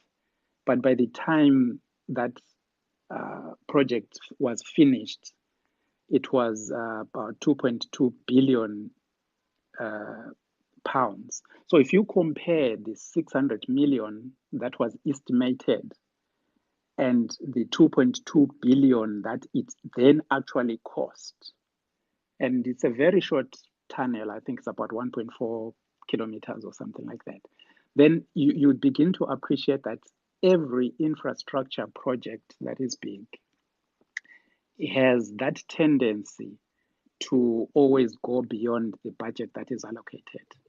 But no, you're wrong, my friend. You're wrong. There, I don't agree with you at all. That's fine. Don't even say that. That is very dangerous. That's dangerous knowledge that you are spreading. Okay, that's fine. Why? How come the Chinese do? How come the Chinese do it in time? Do you understand the cornerstones of? Do you understand the cornerstones of project management? What is actually entails actually in order for a project to be successful? Which Chinese project has ever been within budget? Yeah, my That is why brother. the country is developed. No. Which Chinese As much project? as UK is underdeveloped now, the Chinese are undertaking projects even in But America. tell me one project that is Chinese that has been within budget. The fact that it's done quickly doesn't mean it's within budget. Guys, there are examples one project. No, so all I'm simply saying is what actually, because this is historic. I agree with Simba and his observation. What he's basically said is true, that the Public Accounts Committee, the one that is responsible for looking at the projects, the infrastructure development projects, Parliament must have a tendency to go and supervise these, make several visits, question things as they are going on. And when they are told that the costs are going beyond what they were, Parliament should be able to bring the engineers and everybody that is involved to quiz and get answers on behalf of the taxpayer, because at the end of the day, it's a loan that will be paid by the taxpayer. It needs to be paid back. So I think Parliament must exercise, due diligence in that respect and supervise the whole thing, not just wait until the project is finished and then ask for figures. Sorry. I have to jump in and help you there. Remember, I know design a project. When you get a project, it is your own project. Let's say it's a last year. There is one contract that win at that tender, right? And that guy win at that project will go on and subcontract some of the things that are there on that tender. And it like roads, so they subcontract. So what really happens on a project is that you mean Mawina tender as the main contractor. You monitor my project, divide that my sub projects. So what happens is you set goals. That's why each and every project in a time frame. So you set goals. Pakati name pesa project. So Ibasa now you are saying Parliament, which is wrong. Ibasa the van wakapa that project to go and monitor to say in 1 month name pesa bridge. But second phase mapeta bridge because Maria project you no badarwa amne masho apaji pa stage amne mawirirana. If not, they are closed. Some project menu either no penalties. You will be kicked out of that project. I kick out of that project. Contract menu, which will make you liable for that party.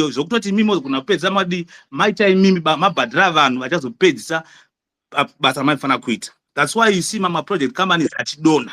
So in terms of trababalas, as long as government is now good, okay, Isusu we failed to reach this goal. And this contractor takamchesa out because akakwanisa kumita basa. Hapana scenario pa trababalas. Okay. That's why I'm out of man. So if you understand my project, my brother, my project, each and every stage, supervisor, each and every stage, badarwa, each and every stage, my penalties, I'm not poor, I mean, as much my subcontractors. If Basara main contractor to monitor my subcontractors to make sure we reach the goal of that project in a time frame and everything. Okay. That's how project works. Yeah, no, that's if fine. You are not, that's fine. I agree. No, I fully agree. No, I fully agree. No. I fully agree. No, I fully agree with you, my brother. So this is exactly what happened. So the people on the ground who gave the people that project who are supposed to go there and I heard you, my brother. Can I just finish? So I fully agree with you. That's how projects work. And I checked on that project. That is exactly what happened. The people at the Ministry of Transport and Infrastructure were supervising. They have loads of engineers there within the ministry. They were going, so all these costs that you're talking about, they were checking their authenticity, they were checking all these unforeseen issues and all that. So that's why I started off by giving you the examples. That's why. So, but I'm simply saying, Treasury, no, Treasury has no problems. Aiwa guys, Can I mataura finish? on top of each other. Let me finish. Okay, so I'm no. I heard you. Aiwa, Mira Max, I heard you. I'm Mira. simply saying the Ministry of Infrastructure Development and Transport were supervising the project. They were going there all the time.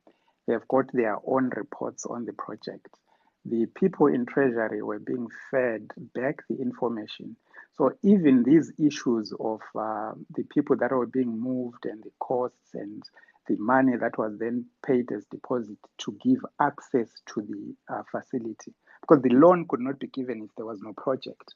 And I don't know whether people forget easily or people don't pay attention to detail.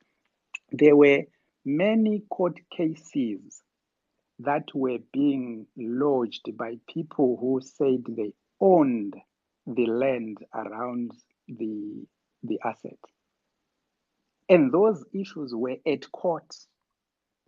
People disputing the amount that they were being offered by government, people refusing to give access, refusing, even one of the court cases I was actually saying this project must be stopped because that land was theirs and they didn't want to give it up.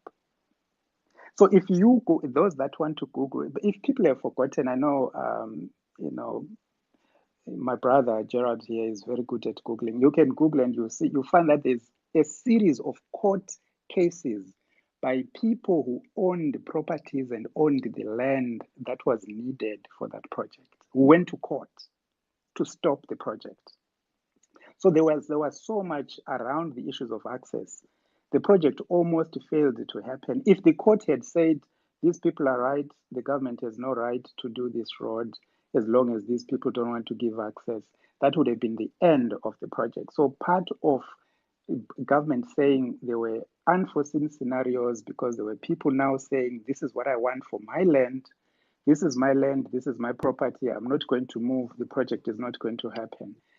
And so those are the things that were practically happening. So the last thing for Mkoma Simba is just to say the project wasn't falling under PRAS, it was falling under the emergency road legislation. It was done as part of the emergency road thing that was being done in the towns. So it fell under a different procurement process.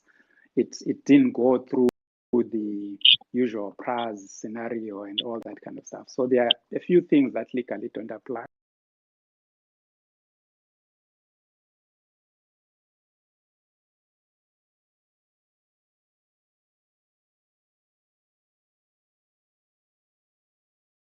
Okay. 2 minutes. What I think Chimirai. Right. Max, okay, come through.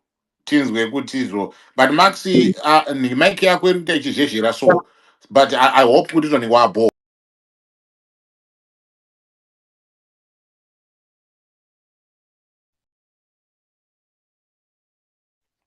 I'm trying to say to my brother Tamsanga Zoguti, whenever there's a project, wait, panaprova project angle. What happened? Marino to iswa angle on top, yema unforeseeable activities. Nema gamate se papa project pap. So what happens papa is you want to project. Let's say angle out in the project mwake mbangwi. Andika patenda pa ground mano survey I'm gonna find dzimba dzifana kuputswa and dzimba dzichiri mema data due diligence then kudhara when you submit kuti okay I can do this project. You already know problem is a project here because you cannot just say okay I'm going to build Trababalas. You're not going to build it in the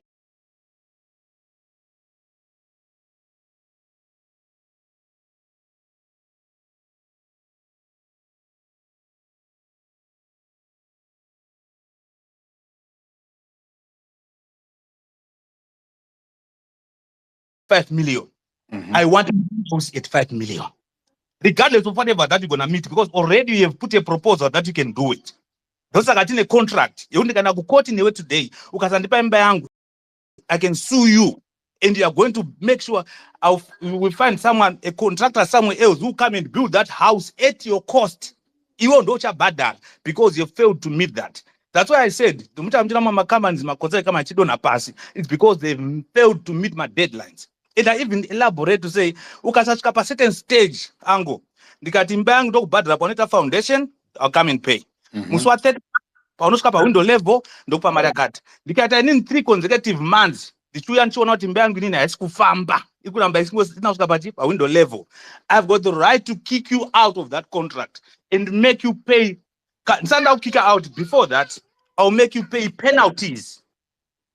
Right. You pay penalties because you have failed to meet my deadlines. Then we'll kick you out of that contract. That's why I'm saying, Patra Babalas. Kana mtuli akazoya chongo maimpi awazi akazoya chikuta pakata unforeseeable watu za mtuli kuti okay, can you please show us in the papi pamakata disagreement ma contractors enyu? Yes, when the papi pakachesa out a contractor, and why must you pay extra for that Babalas? But Ningi, do you agree kuti there are unforeseen cost obligations that can come in, even parties can budget can overrun. They can they can be a budget overrun, but Mirai, they can be a budget overrun, but before there's a commitment, talks will be held. But Ango, that's why that need to propose a your estimation. You will put money for those unseeable, unforeseen circumstances. No project. So Maria project. So on this one you're saying Budizo per initial 88 million year. You are saying Budizo that should have been incorporated for the unforeseen. Yes, anga itori imomo because bonesa project not oziziva kuti ndosaka nezvimwe zvinhu zvinofa zvinhu zveta same zvinogona kudelayiwa all that type of zvimwe zvete izvozvo handiti time. So bonesa project anko kuntakusa isu project proposal takuti taku estimate isusu. When we estimate, we are going to make sure that we include that in that project, because contract yedu yachata name ango ndekuti imi moda kuna trababalasi chet, right? So isu, and then that's when that's kuti there is a period don't know to put some penalties. And this is an agreement, and it's in the document that I can take to court and sue you. Okay, budget guy, you could be break.